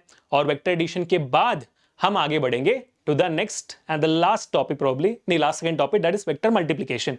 बट ये जो पार्ट है ये मेरे को अपने घर पे शूट करना पड़ेगा क्योंकि अभी मुझे ऑफिस से बाहर निकाला जा रहा है, स्टूडियो में कोई और आ गया है। ठीक है, तो अब घर पे मिलते हैं। लो जी, टपक गया हमारे घर पे। तो thank you so much for waiting, रुकावट के लिए खेद है। अब जो हम शुरू करने वाले इसको हम कहते हैं वेक्टर एडिशन, और ये भाई साहब बहुत इंपॉर्टेंट आपके पूरे 11th और 12th के लिए, क्योंकि जहां जहां पर वेक्टर्स आएगा वहां पर वेक्टर एडिशन की कॉन्सेप्ट आएगी, वेक्टर मल्टीप्लिकेशन की भी आएगी। तो इसके बाद जो हमारा टॉपिक वेक्टर मल्टीप्लिकेशन का ही होने वाला है, तो इसको बिल्कुल मत भूलिएगा, इसको पूरे ध्यान से देखिएगा। ठीक है, वेक्टर एडिशन होता क्या है यार? वेक्टर एडिशन मतलब दो वेक्टर्स को आप ऐड कर दो, इतना ही है, सिंपल है, बात खत्म। तो यही चीज समझने वाले कि अच्छा चलो ऐड करते कैसे हैं। इसमें डिफरेंट डिफरेंट प्रकार होते हैं। बेसिक से शुरू करते हैं फिर एंड तक जाते हैं। हार्डली मुझे लगेगा शायद, हमें लगेगा शायद 7 से 8 मिनट इसको समझने के लिए, इतना ही सिंपल है। तो यार अपने दिमाग में मेंटालिटी बना लो कि हाँ चीजें सिंपल है तो चीजें सिंपल लगेंगी, अगर हार्ड लगती है तो हार्ड लगेगी। भाई दिमाग में मेंटालिटी बिठाओ, माइंडसेट बहुत इंपॉर्टेंट है बेटा। तो हमारा माइंडसेट क्या, हम खिलाड़ी हैं तो हमारे लिए तो सारी टॉपिक्स इजी है, सही है। तो भाई देखो अभी यहाँ पे तो एकदम इजी बनाता हूं मैं आपके लिए। सबसे पहला वेक्टर एडिशन में अगर मैं आपको एक लल्लू सा सवाल पूछूं, लल्लू सा मतलब मान लो कि भाई मेरे सामने यहां पर एक ऑब्जेक्ट है, क्या है मेरे सामने ना यहां पर एक प्यारा सा नन्ना सा मुन्ना सा ऑब्जेक्ट है। इस ऑब्जेक्ट को मैंने यहां पर ऐसे बना दिया। अब इस ऑब्जेक्ट के ऊपर अगर मैंने ऐसे एक फोर्स डाल दिया, मान लो फोर्स यहां पर है 10 न्यूटन का टुवर्ड्स द राइट डायरेक्शन, और एक और फोर्स मैंने डाल दिया जो भी अगेन ये मान लो ये F1 है, ये F2 वेक्टर है, और इसका भी वैल्यू है 10 न्यूटन, और दोनों की वैल्यू पॉजिटिव पॉजिटिव आप देख सकते हो। पॉजिटिव डाल दिया मतलब मैंने डायरेक्शन ही बता दिया। तो दो फोर्सेस है और दोनों फोर्सेस इस ऑब्जेक्ट पे पड़े हुए हैं। तो अगर मैं आपसे पूछूं कि भाई अभी बताइए दोनों को ऐड करके कि भाई इसमें टोटल फोर्स कितनी आएगी, तो आप क्या कहोगे? नेट फोर्स कितनी आएगी?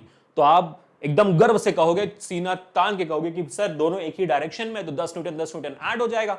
सिंपल है, बिल्कुल भाई, बात खत्म हो गई। तो अगर आपके फोर्सेस सेम डायरेक्शन में होते हैं तो आप क्या करते हो?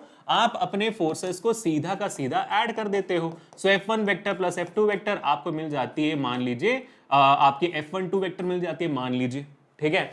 और ये जो आपका फाइनल टोटल फोर्स आया है इसको हम क्या बुलाएंगे? इसको हम बुला देंगे हमारे प्यारा सा रिजल्टेंट वेक्टर। रिजल्टेंट वेक्टर क्या होता है? जो आपको एंड में, जो आपको एज ए रिजल्ट जो वेक्टर मिलती है उसको हम रिजल्टेंट वेक्टर कहते हैं।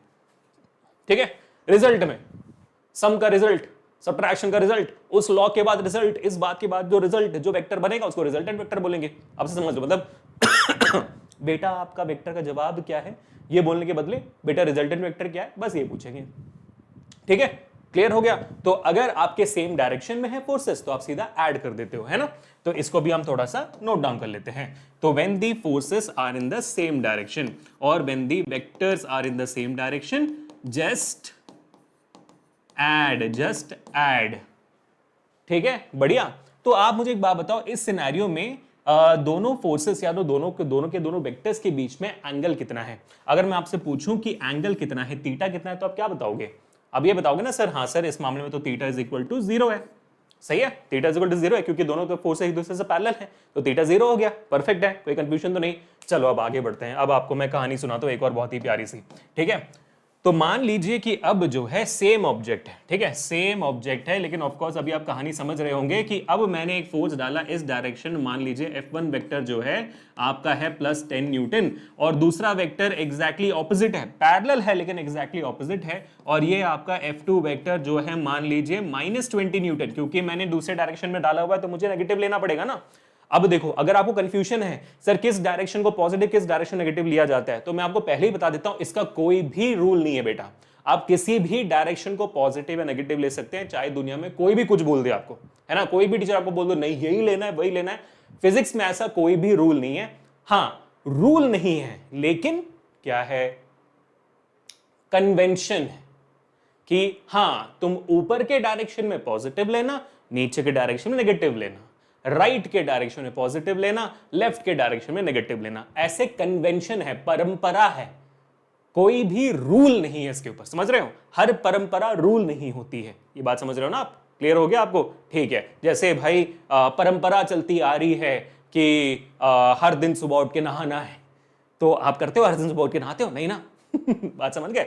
तो रूल नहीं है कोई भी, तो यू गेट द आइडिया। तो यहां पर तो आप देख सकते हो क्लियरली कि भाई दोनों फोर्सेस ऑपोजिट डायरेक्शन में पैरेलल जरूर है। तो यहां पर आप क्या करोगे, अगर मैं आपसे पूछूं भाई बताओ इसका रिजल्टेंट फोर्स क्या है, तो आप कहोगे सर उस तरफ 10 न्यूटन का, इस तरफ -20, तो सर ऑफ कोर्स है -10 न्यूटन, यहां पे मेरा रिजल्टेंट वेक्टर आएगा, रिजल्टेंट फोर्स आएगा। परफेक्ट है। तो यानी कि अगर मेरा जो फोर्सेस है वो ऑपोजिट डायरेक्शन में है, तो आप क्या करोगे, आप तब भी ऐड ही करोगे, प्लस F2 वेक्टर ही लिखोगे, लेकिन वो F2 वेक्टर नेगेटिव में होगा, है ना। आप क्या करोगे, प्लस आपका ये जो है -F2 वेक्टर होगा, क्योंकि आपका F2 वेक्टर ऑपोजिट डायरेक्शन में, इज इक्वल टू आपका रिजल्टेंट वेक्टर होगा F12 वेक्टर, है कि नहीं।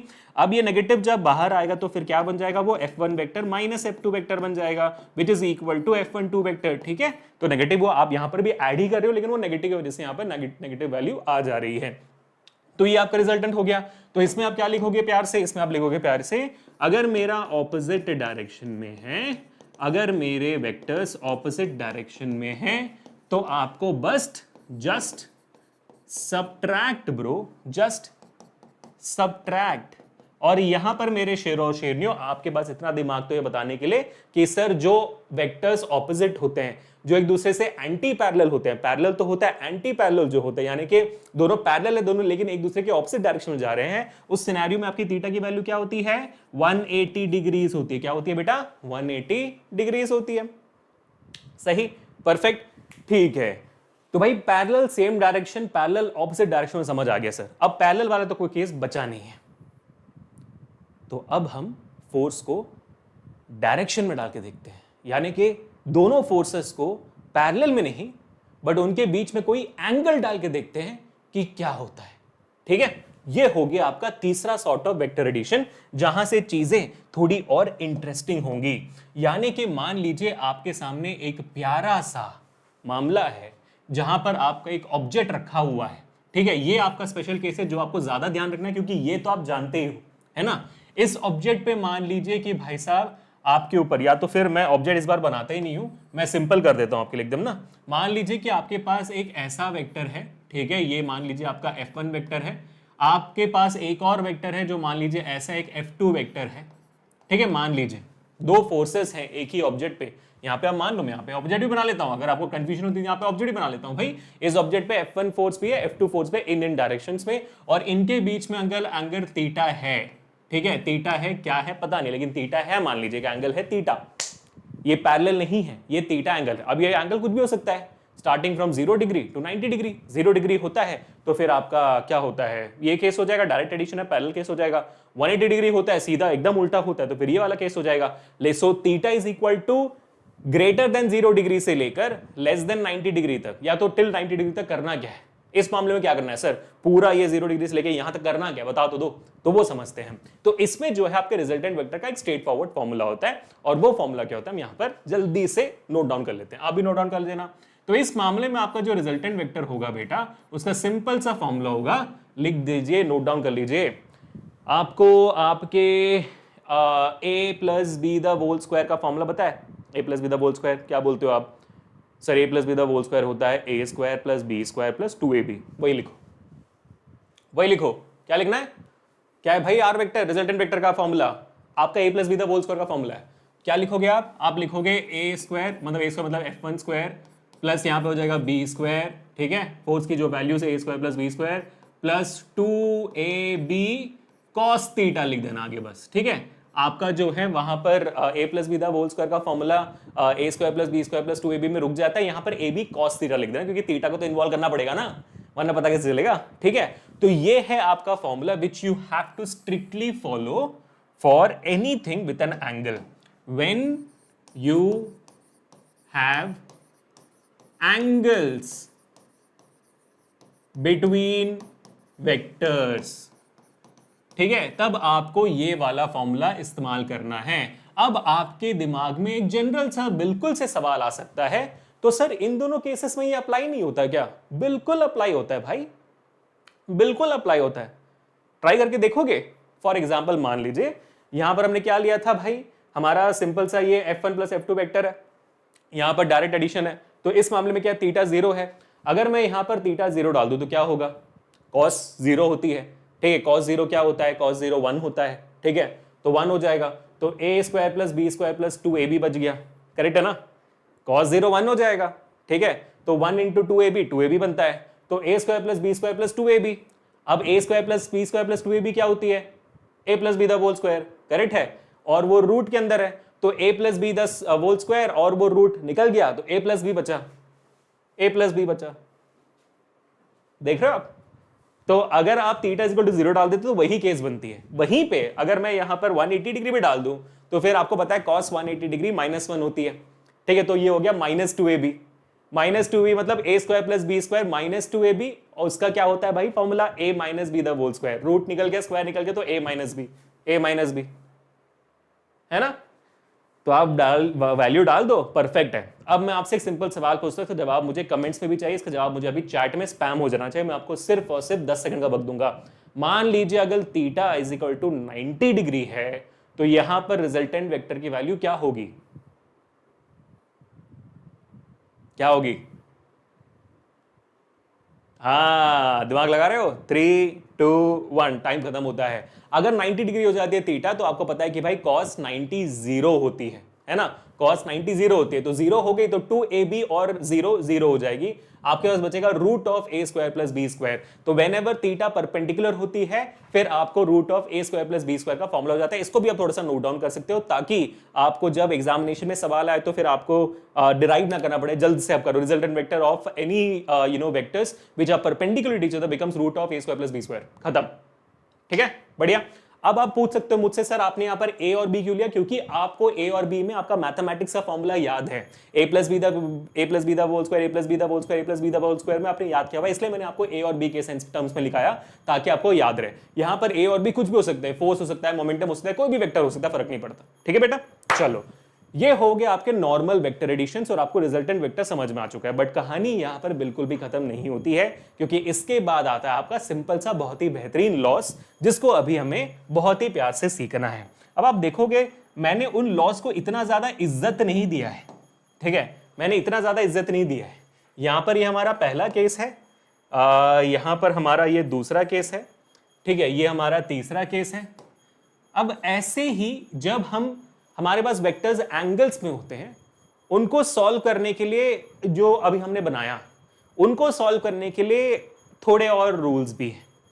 जब भी हमारे पास सिर्फ दो वेक्टर्स होते हैं, ये जो अभी हमने ट्राई किया था इसको हम बोलते हैं triangle law of vector addition, triangle law of vector addition.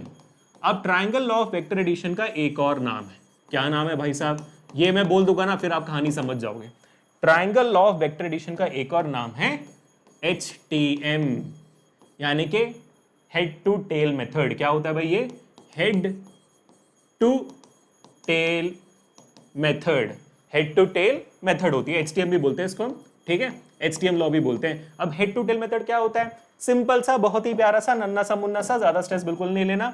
मान लीजिए आपके पास एक वेक्टर यहां पर है, ठीक है, और दूसरा वेक्टर यहां पर है, तो आप क्या करोगे, आप इस वेक्टर के हेड को इस वेक्टर के टेल के साथ जोड़ दोगे। पता है ना, मैं फ्री वेक्टर सीखा था, आप अलाइन कर सकते हो, बस उसका डायरेक्शन और मैग्नीट्यूड नहीं बदल सकते। तो आप क्या करोगे, इन दोनों को ऐसे ऐसे एक दूसरे से जोड़ दोगे। तो हुआ क्या, यहां पर हेड टू टेल आपने कनेक्ट कर दिया, इस वजह से हम इसे कहते हैं हेड टू टेल मेथड। तो जब भी आप सर से, एरो के सर से किसी और एरो के टेल से कनेक्ट करोगे तो वो अपने आप ट्राइंगल लॉ बन जाएगा, पता चल जाएगा सबको कि आप ट्राइंगल लॉ इस्तेमाल कर रहे हो, ठीक है। तो इसके बाद क्या हुआ, अब यहां पर आपका रिजल्टेंट वेक्टर क्या होगा, आपका रिजल्टेंट वेक्टर वो वेक्टर होगा जो आपके इस वेक्टर के टेल को इसके हेड से जोड़ेगा।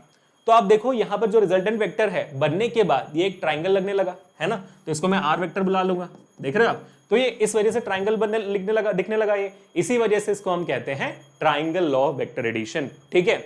तो सर इसमें रिजल्टेंट वेक्टर निकालते कैसे हैं भाई, सेम तरीके से निकालते हैं, फॉर्मूला सेम रहेगा यहां पर, क्योंकि ये ए वेक्टर होगा, ये बी वेक्टर होगा, उसके बीच में थीटा का एक एंगल होगा। निकालना तो यही है यार, निकालना तो एग्जैक्टली ये है, इसलिए मैंने आपको ये फॉर्मूला पहले करा दिया, ठीक है। ये इसलिए अभिषेक सर ने आपको ये फॉर्मूला पहले करा दिया कि भाई कोई फर्क नहीं पड़ता ट्राइंगल लॉ हो पैरेललोग्राम हो, इसलिए मैंने इसको ज्यादा भाव ही नहीं दिया। बहुत लोग इसको बहुत ज्यादा भाव देते हैं, मैं भाव ही नहीं देना चाहता भाई, फॉर्मूला तो यही लग रहा है, ठीक है, A square plus B square plus 2ab cos theta, theta जो एंगल है वही है। बस हाँ, अलग बात यह है ट्रायंगल लॉ में करना क्या होता है, एक एरो का हेड दूसरे एरो के टेल से जोड़ना होता है, हेड टू टेल मेथड है, इस वजह से रिजल्टेंट वेक्टर आपका ये दिखेगा। हाँ, और ये बात भी आपको याद रखना है कि आपका जो रिजल्टेंट वेक्टर हमेशा टेल से हेड की तरफ जाएगा, टेल से हेड की तरफ जाएगा, हेड से टेल की तरफ नहीं।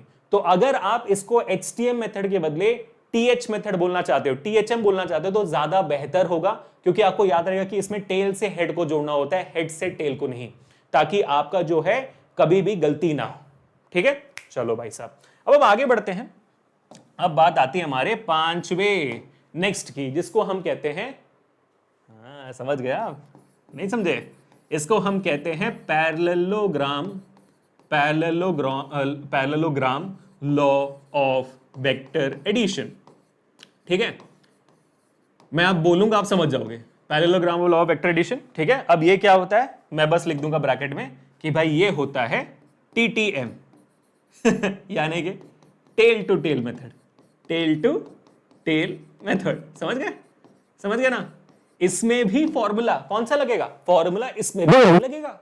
ठीक है, फॉर्मूला इसमें भी यही लगेगा। जैसे मैं यहां बता देता हूं भाई, रिजल्टेंट वेक्टर का फॉर्मूला यही वाला है, फॉर्मूला जो है यही है, कोई डिफरेंस नहीं है। इसमें क्या होगा, इसमें भी क्या है, इसमें जैसे हमने बोला भाई, मान लीजिए आपके पास दो वेक्टर्स हैं, जैसे कि मान लीजिए सेम वेक्टर्स बना रहा हूं मैं आपको सिखाने वाला हूं कि कैसे भाई सेम वेक्टर्स में आप दोनों लॉ अप्लाई कर सकते हो। ये एक पहला वेक्टर है, ये दूसरा वेक्टर है। अब ये दोनों जुड़े हुए नहीं है, तो आप क्या करोगे, मैं यहां पर मुझे parallelogram law of vector addition add करना है, तो मैं क्या करूंगा, मैं इन दोनों वेक्टर्स को साथ में जोड़ूंगा, लेकिन उनके टेल से जोड़ूंगा, टेल से हेड नहीं जोड़ूंगा मैं। तो मैं क्या करूंगा, इसको सरकाऊंगा सामने, तो ये वेक्टर वाला तो सेम बना, लेकिन ये जो वेक्टर इसको मैंने ऐसे डाल दिया। ठीक है, आप देखोगे मैग्नीट्यूड डायरेक्शन सेम है। इससे आपका बेनिफिट क्या हुआ, इससे आपका बेनिफिट ये हुआ कि भाई जो थीटा की वैल्यू आई है वो आप जानते होंगे, क्योंकि यहां पर जो थीटा की वैल्यू आ रही है वो 90 डिग्री से ज्यादा है। और अगर मैं आपसे पूछूं cos 90 डिग्री से ज्यादा की वैल्यूज आप जानते हो, तो फिर आप थोड़ा सा गड़बड़ा जाओगे। लेकिन cos 90 के अंदर की वैल्यूज आपको अच्छे से पता होती है, तब आप क्या करते हो, आप आसानी से parallelogram law of vector addition डालकर आप सॉल्व कर सकते हो चीजों को। सही है, बराबर है। तो इसमें अभी हमें कौन सा देगा भाई, रिजल्टेंट वेक्टर। रिजल्टेंट वेक्टर हमें देगा इसका डायगोनल, इन दोनों को जोड़ने के बाद। ऑफ कोर्स ही बात है, दो वेक्टर्स हैं और इसको आप ऐड कर रहे हो, यहां पर भी दो वेक्टर्स थे, उसको आपने ऐड किया तो ये हाइपोटेनस जैसा कुछ बन गया, है ना। तो ये जो रिजल्टेंट वेक्टर है ऑफ कोर्स है, उसकी जो लंबाई होगी वो इन दोनों वेक्टर से ज्यादा होगी, इन दोनों का एडिशन होगा, है ना, क्योंकि आप यहाँ पे ऐड कर रहे हो, 10 और 10 ऐड करके 20 बन रहा है, तो 20 वाला जो वेक्टर होगा ज्यादा लंबा होगा। हमें पता है कि जितना लंबा होता है वेक्टर उतना ज्यादा वैल्यू होती है उसकी मैग्नीट्यूड की, करेक्ट है। तो वैसे ही यहां पर इन दोनों को आप जोड़ दोगे तो जो आप निकालोगे वो लंबा होगा। ठीक है, तो यहां पर फिर ये बेसिकली ये लंबा हो जाएगा, ये हो गया आपका रिजल्टेंट वेक्टर। हाँ, अब आप अपना इमेजिनेशन यूज करके अगर इसे एज अ पैरेललोग्राम देख सकते हो तो फिर आपको समझ में आ जाएगा, अच्छा इसको हम parallelogram law of vector addition क्यों कहते हैं, क्योंकि वो एक पैरेललोग्राम जैसे दिखता है। ठीक है, अब मुझे बोलने की जरूरत है कि यहां पर जो रिजल्टेंट वेक्टर है, आर वेक्टर है, इसका फॉर्मूला कौन सा होगा, मुझे बोलने की जरूरत है कि आप समझ गए, समझ गए ना। फॉर्मूला कौन सा होगा, फॉर्मूला यही वाला, यही वाला है फॉर्मूला, नो डिफरेंस। ठीक है बेटा, समझ में आ गया, क्लियर है, परफेक्ट है। ठीक है, चलो अब आगे बढ़ते हैं हम।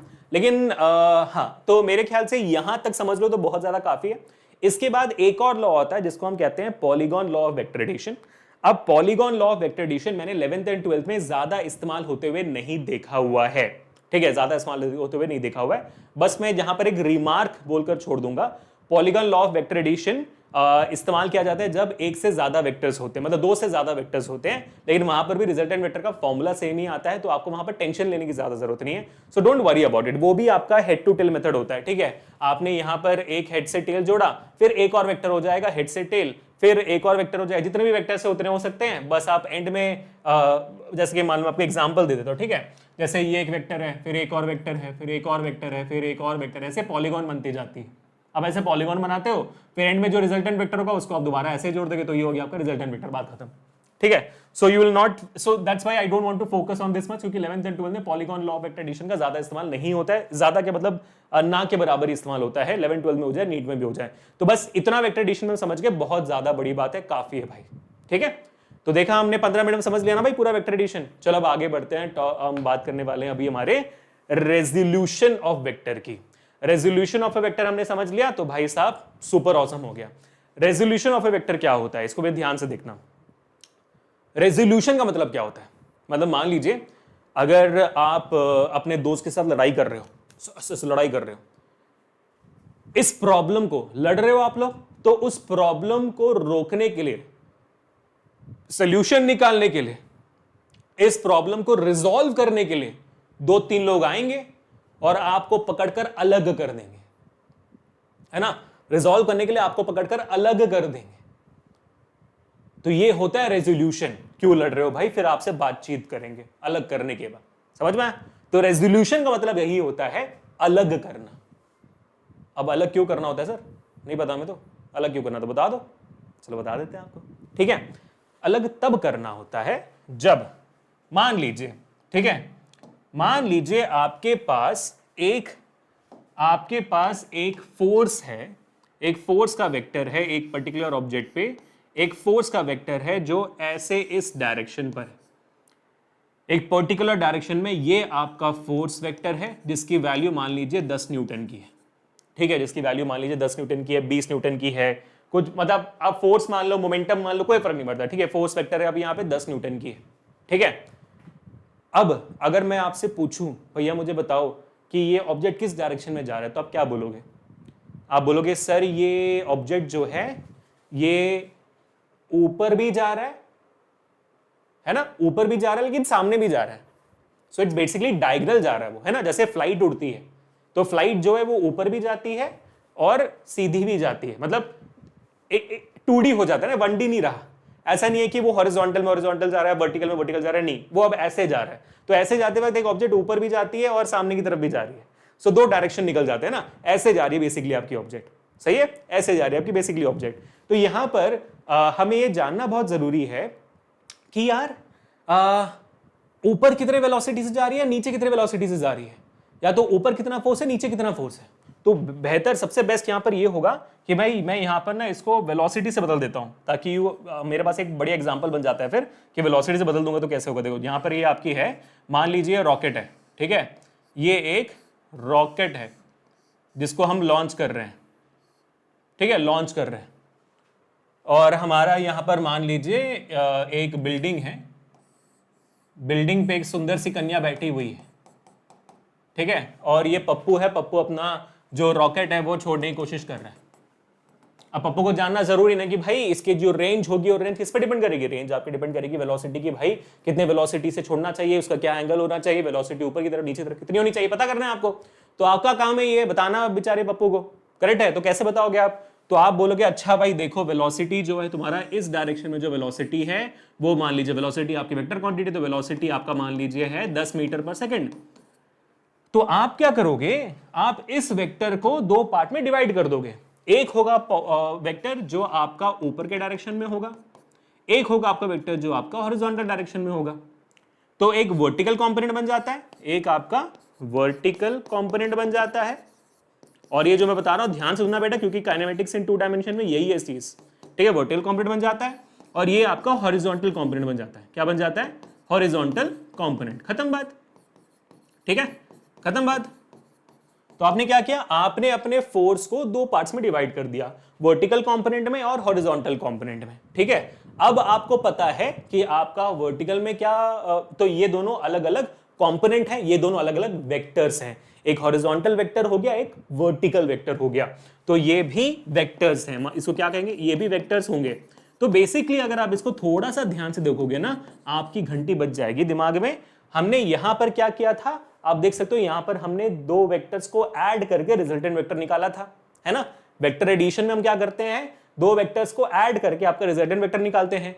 रेजोल्यूशन वेक्टर में क्या करते हैं, उसी वेक्टर से हम डिवाइड करके दोबारा वो छोटे छोटे वेक्टर्स निकाल रहे हैं, ठीक है, दोबारा वो छोटे छोटे वेक्टर्स निकाल रहे हैं। तो मुद्दा यहां पर यही है।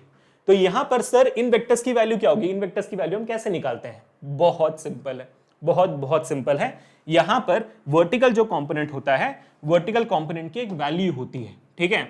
वर्टिकल कंपोनेंट की वैल्यू होती है ए साइन थीटा, ठीक है। और हॉरिजॉन्टल कंपोनेंट की वैल्यू होती है a cos थीटा। खत्म, समझ रहे हो? एक काम करता हूं मैं, इसमें आपको लगेगा सर ए क्यों बोल दिया आपने, ए क्या है सर यहाँ पर? ए काम तो भाई ए वे निकाल दो यहाँ पर, मैं यहाँ पर लिख देता हूं v sin थीटा और यहां लिखता हूं मैं v cos थीटा। अब थीटा क्या है? Theta is the angle between the velocity vector and the horizontal component theta. ठीक है, तो क्या बन गया? v sin theta v cos theta, ये इसके वैल्यूज हो गए। v क्या है भाई? v आपका v क्या है? v is the value of 10 metre per second. v is the value of velocity, जो वेलोसिटी से जा रही है वो 10 मीटर पर सेकेंड। तो 10 sin थीटा 10 cos थीटा। अगर v के बदले फोर्स होता तो force sin theta force cos theta. v के बदले मोमेंटम होता तो momentum sin theta momentum cos theta. Theta is the angle between the v vector and horizontal. बात खत्म।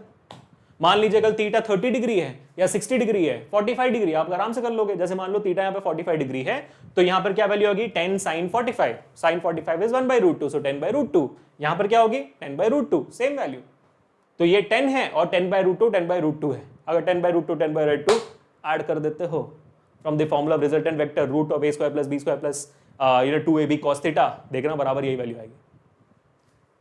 ठीक है बेटा, बात क्लियर होगी? तो ये होता है आपका रेजोल्यूशन ऑफ वेक्टर। अब रेजोल्यूशन ऑफ वेक्टर क्यों पढ़ा रहा हूं मैं अभी की अभी? क्योंकि भाई साहब आपका काइनेमेटिक इन 2 डायमेंशन इसी बेसिस पे डिपेंडेंट है। Horizontal component, velocity component, vertical component पे बहुत निकलने वाला है। रेजोल्यूशन ही होने वाली है और बहुत सारे टॉपिक में आप सीखोगे 11 12 पूरे सिलेबस में। So make sure that you are understanding this resolution of vector very carefully. ठीक है बेटा, now we are moving on forward for the last and the final topic for today, and which is also one of the most important topics of this entire vectors वाला part. यार मैंने तो सोचा था कि 40 मिनट्स में खत्म कर दूंगा वेक्टर्स, लेकिन 40 मिनट्स में हुआ नहीं। सो सॉरी गाइस, है ना, सो सॉरी। मैं पहले ही सॉरी बोल देता हूं, बट मुझे इस बात का गर्व जरूर है कि आप इस वीडियो को अब तक यहाँ पर बैठकर देख रहे हो, क्योंकि आपको इसमें थोड़ी बहुत क्वालिटी जरूर दिखी होगी। क्वालिटी दिखनी भी चाहिए, मेरे को पूरा यकीन है आपको इसमें क्वालिटी दिखी, क्योंकि हमने इतनी मेहनत की हुई है, हर एक टॉपिक में इतना डीप गए हम, ताकि आपको सिर्फ फिजिक्स में नहीं, सिर्फ फिजिक्स के 11th एंड 12th में नहीं, सिर्फ फिजिक्स के बोर्ड्स में नहीं, सिर्फ नीट में नहीं, बल्कि मैथमेटिक्स में भी आपकी हेल्प हो। सारे बच्चों के लिए जिन्होंने पीसीएमबी लिया हुआ है, या तो जो बच्चे जेईई के लिए प्रिपेयर कर रहे हैं, I can guarantee you saying this कि भाई वेक्टर्स में आप इतना पढ़ लोगे ना तो बहुत बढ़िया होगा, काफी होगा। ठीक है, चलो, भले ही थंबनेल में हम सिर्फ नीट लिख दे, लेकिन जेईई वाले बच्चे भी इस वीडियो को देख सकते हैं। एंड एज यूजुअल इस पूरे पीडीएफ का नोट आपको मिल जाएगा, जो भी मैंने लिखा हुआ है डिस्क्रिप्शन में मिल जाएगा। डिस्क्रिप्शन में लिंक है, लिंक पे क्लिक करिए, नोट्स को डाउनलोड करिए, करते रहिए। वहीं पे हम एनसीईआरटी सॉल्यूशंस, एंग्जायटी एक्सेम्पलर के सॉल्यूशंस भी अपलोड कर चुके हैं आपके, और वहीं पे हमने आपके बाकी सारे क्या कहते हैं PYQs, MCQs वहीं पे अपडेट करने वाले। जल्दी से जाइए, डाउनलोड कर लीजिए। मैंने पिछले साल के 20 ईयर्स के PYQs का बुक भी वहां पर लिंक रखा हुआ है, अभी जाकर लेते हो तो भाई अभिषेक सर का 10% ऑफ मिल जाएगा, and you will get 20 years pass, 2004 से लेकर 2023 तक के papers without any skipped questions, with chapter by chapter division and their solutions. एक बार जाके लिंक खोल के देखो, मजा आएगा। ठीक है, तो अब आती है बात वेक्टर मल्टीप्लिकेशन की। अब वेक्टर मल्टीप्लिकेशन को भी हम इजी समझेंगे। इजी समझेंगे तो इजी होगी, हार्ड समझेंगे तो हार्ड होगी। इजी पहले बोलो 2 बार। बहुत इजी सर, इतना इजी? बहुत इजी, बहुत इजी। बताता हूं आपको, देखो। चलो बच्चों याद करो, जल्दी से याद करो। हमने 9th ग्रेड में 9th ग्रेड के 2 चीजें मैं पूछूंगा, ठीक है? आप याद करने की कोशिश करना, और मेरे को पूरा यकीन आपको झट से याद आ जाएगा। याद आ जाएगा तो ये सॉल्व हो जाएगी। ठीक है, चलो सिंपल सा। पहले ये पूछता हूं मैं, मुझे वर्क का फॉर्मूला बताओ। वर्क डन 9th ग्रेड में सीखा था, वर्क डन याद होगा। W is equal to F into s, force into displacement, याद है? परफेक्ट। क्या सीखा था हमने यहां पर? हमने सीखा था work is equal to force into displacement, है ना? सही है। लेकिन प्रॉब्लम यहां पर क्या हुई? यहां पर हमने फोर्स को डिस्प्लेसमेंट से मल्टीप्लाई किया। ठीक है, फोर्स को डिस्प्लेसमेंट से मल्टीप्लाई किया। फोर्स क्या क्वांटिटी है बेटा? वेक्टर क्वांटिटी है ना? फोर्स आपकी ये क्या है? ये वर्क है। मैं लिख देता हूं पे ना, कोई कंफ्यूजन नहीं चाहिए, नोट्स एकदम डिटेल मिल जाएगी। फोर्स क्या है आपका? फोर्स आपका वेक्टर क्वांटिटी है, वेक्टर है। डिस्प्लेसमेंट है ये एस, तो है ना? और डिस्प्लेसमेंट भी क्या होती है? डिस्प्लेसमेंट भी आपकी वेक्टर होती है। लेकिन बबुआ हुआ क्या? जब फोर्स और डिस्प्लेसमेंट को मल्टीप्लाई किया तो वर्क मिला, लेकिन वर्क वेक्टर क्वांटिटी नहीं होती, वर्क तो वेक्टर होती ही नहीं है, वर्क आपकी होती है स्केलर क्वांटिटी। ओ, तो जब आप दो वेक्टर्स को मल्टीप्लाई करते हो लेकिन उसका जो प्रोडक्ट है वो एक स्केलर क्वांटिटी होती है, उस वेक्टर मल्टीप्लिकेशन को हम गेस करो क्या कहेंगे? मोदी जी कहेंगे, शाहरुख खान कहेंगे, अक्षय कुमार कहेंगे, ऋतिक रोशन कहेंगे, फाइटर कहेंगे, क्या कहेंगे? इतना तो गेस कर लिया होगा आपने। हम कहेंगे उसे स्केलर प्रोडक्ट।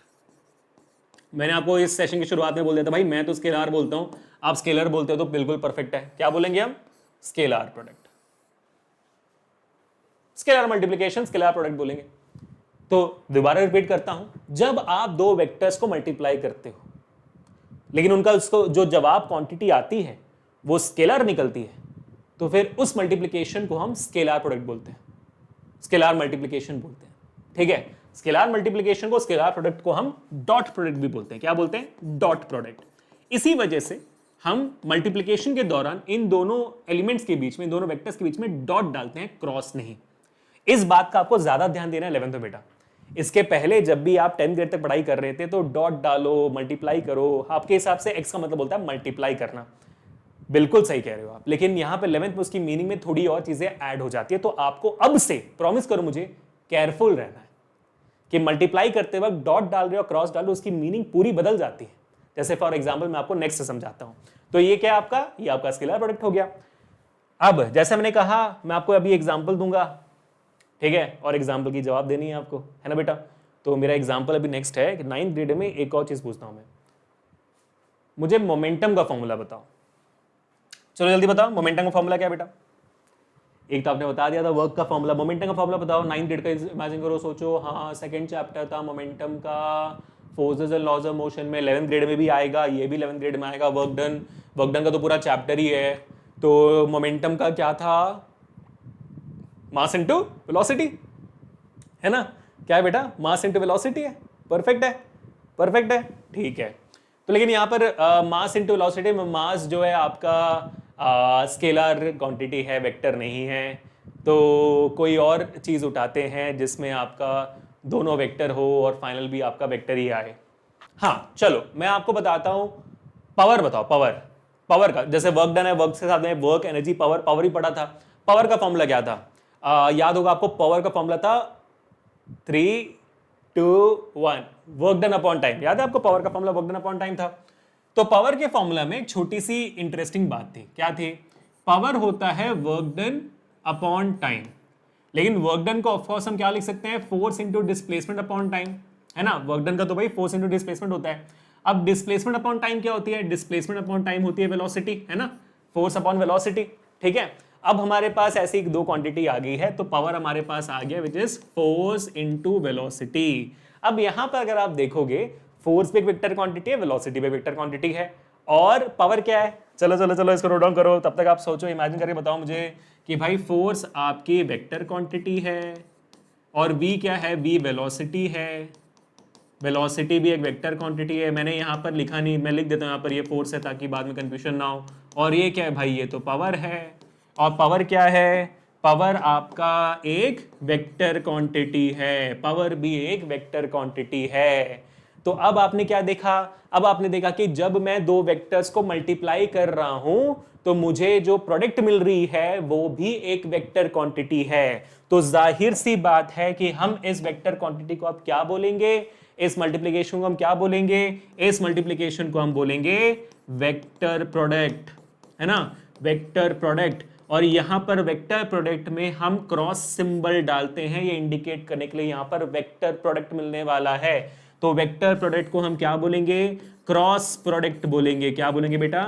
क्रॉस प्रोडक्ट बोलते हैं। प्लीज नोट डाउन करिए इस चीज को, जल्दी से नोट डाउन करिए। समझ में आ गया आपको कि स्केलर प्रोडक्ट में और वेक्टर प्रोडक्ट में क्या डिफरेंस होता है? क्लियर कट, खत्म। अब एक काम करते हैं, मैं चीजों को और सिंपल बनाने के लिए ना आपको इन दोनों के बीच में डिफरेंसेस बता देता हूं। जैसे मैं आपको डिफरेंसेस बताऊंगा, आप समझ लोगे डिफरेंसेस, फिर आपको समझ में आ जाएगा इनका इस्तेमाल भी कहां कहां करना होता है, so that you have a clear cut idea. ठीक है बेटा?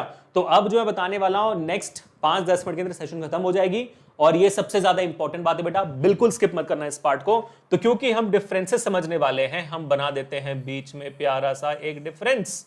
लाइन तो बनाना जरूरत है डिफरेंस के बीच में, है ना। तो हमारा पहला डिफरेंस तो यही है, हमारा पहला डिफरेंस तो ये भाई नंबर वन पहला डिफरेंस, नंबर वन पहला डिफरेंस कि स्केलर प्रोडक्ट होता क्या है, डॉट प्रोडक्ट होता क्या है, वेक्टर प्रोडक्ट होता क्या है, आपका क्रॉस प्रोडक्ट होता क्या है।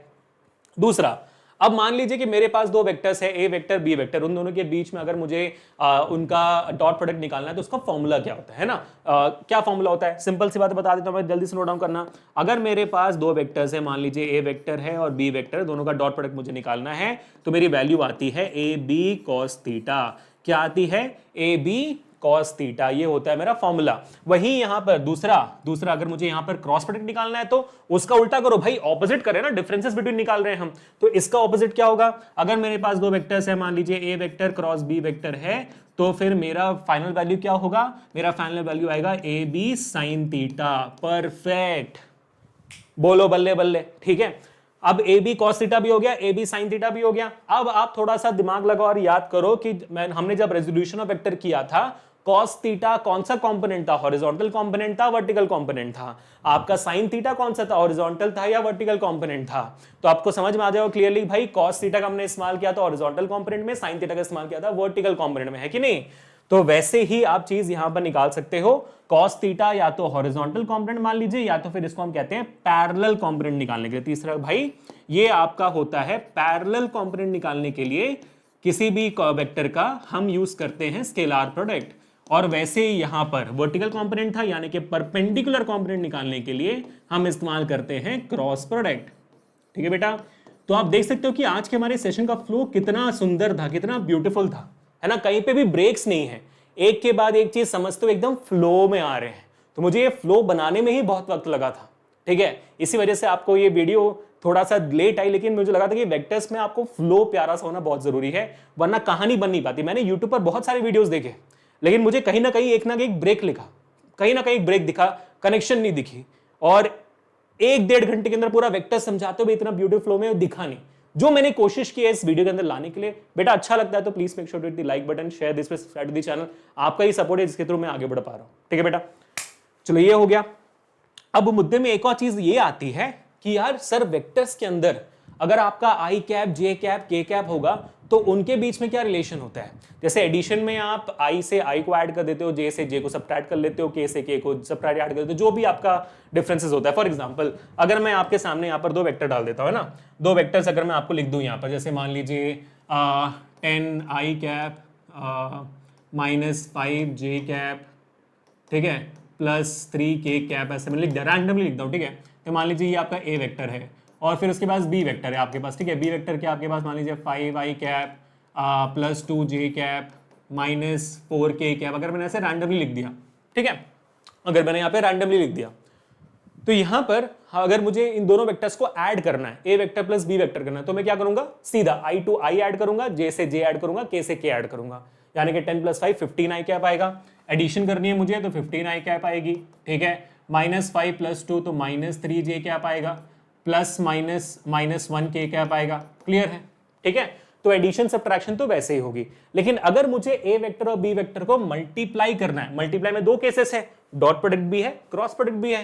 तो अगर मेरा डॉट प्रोडक्ट का केस तो फिर क्या होगा, ठीक है। अगर मेरा डॉट प्रोडक्ट का केस है तो फिर हमें क्या मिलेगा, तो इसको पूरे ध्यान से देखिए आप लोग, ठीक है। डॉट प्रोडक्ट के केस में बहुत सिंपल है, इसको नोट डाउन करिए स्पेशली, ताकि आपका जो है रास्ता सही और इजी तरीके से कटिए। तो यहां पर आई कैप और आई कैप को जब डॉट प्रोडक्ट करते हो, जे कैप और जे कैप को जब आप डॉट प्रोडक्ट करते हो, के कैप और के कैप को जब आप डॉट प्रोडक्ट करते हो, तो आपकी वैल्यू 1 आती है। सबकी वैल्यू 1 है। अगर आप आई से आई कैप करोगे तो 1 ही आएगी आपकी वैल्यू, जे से जे कैप को डॉट प्रोडक्ट करोगे तो 1 आएगी, के से के कैप को डॉट प्रोडक्ट करोगे तो 1 आएगी। लेकिन इसके अलावा अगर आपने कुछ भी किया, जैसे 500 पॉइंट में लिखूंगा, आई से जे आपने किया, ठीक है, या तो जे से के आपने किया, ठीक है, या तो फिर आई से के आपने किया, कुछ भी कर लिया आपने, इसकी वैल्यू आपको 0 आएगी। अगर आपने उल्टा पुल्टा कुछ भी कर लिया तो 0 वैल्यू आएगी। उससे उसको मल्टीप्लाई करोगे तो 1 आएगी, उससे किसी और को मल्टीप्लाई करोगे तो 0 आ जाएगी, ठीक है, परफेक्ट है।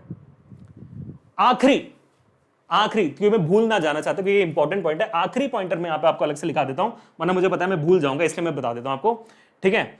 लास्ट डिफरेंस, वहां पर मैं ये पॉइंट लिखाऊंगा, लेकिन लास्ट डिफरेंस क्योंकि मैं भूल जाऊंगा, लास्ट डिफरेंस ऑलरेडी भूल गया यार, हाँ, लास्ट डिफरेंस ये है कि A vector dot B vector is actually equal to B vector dot A vector, यानी कि अगर आप ए वेक्टर से बी वेक्टर मल्टीप्लाई करते हो that is equal to B vector dot A vector in the sense of dot product. वो यहां पर क्रॉस प्रोडक्ट में नहीं होता, इसलिए मैंने वो डिफरेंस लिखा दिया है, ठीक है। तो ये 6 डिफरेंस है जो आप याद रखो तो भाई खत्म है, सिलसिला बढ़िया है, ठीक है।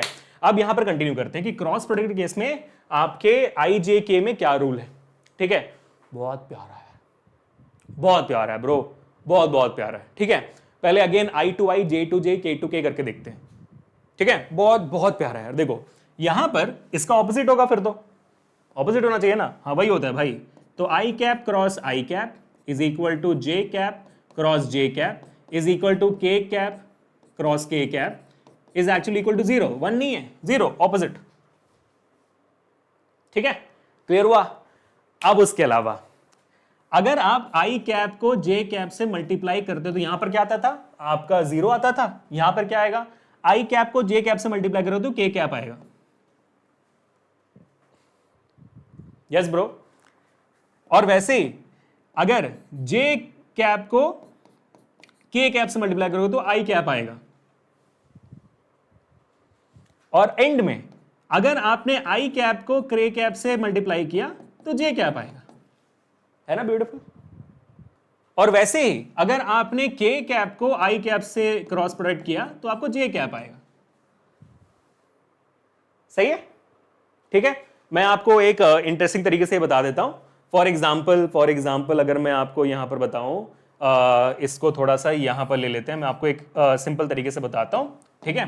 तो मान लीजिए ये आपका आई है, ये आई कैप है, ये जे कैप है, ये आपका के कैप है, ठीक है।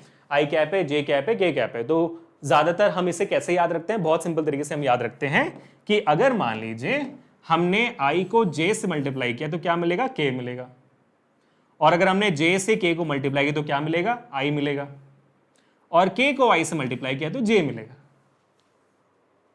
ठीक है, बढ़िया। तो अगर मैं सीधा जा रहा हूं, आई जे के सीधी होती है ना, तो अगर मैं सीधा जा रहा हूं तो मुझे पॉजिटिव वैल्यू मिलती है, तो सर उल्टा जाओगे तो कुछ और मिलेगा। तो अगर मैं उल्टा जाऊंगा तो मुझे क्या मिलेगा, तो अगर मैं सीधा जा रहा हूं तो पॉजिटिव है, उल्टा जाऊंगा तो नेगेटिव। सीधा नेगेटिव सर, देखेंगे, सीधा पॉजिटिव, उल्टा तो क्या, उल्टा मतलब अगर मैं उल्टा जा रहा हूं, यानी कि मैं आई और के को मल्टीप्लाई करूंगा, ठीक है, ये इसको मैं एडिशनली लिख रहा हूं यहां पर, ठीक है। अगर मैंने आई को के से क्रॉस प्रोडक्ट किया तो मुझे माइनस जे कैप मिलेगा, मैं उल्टा जा रहा हूं ना इसलिए। वैसे के से जे कैप जाऊंगा मैं, अगर मैं के से उल्टा जा रहा हूं, के से जे कैप जाऊंगा मैं, तो मुझे माइनस आई कैप मिलेगा। और वैसे अगर मैंने जे से आई कैप गया, उल्टा गया, अगर मैं जे प्रोडक्ट से क्रॉस प्रोडक्ट आई कैप गया मैं, तो क्या मिलेगा मुझे, माइनस के कैप मिलेगा।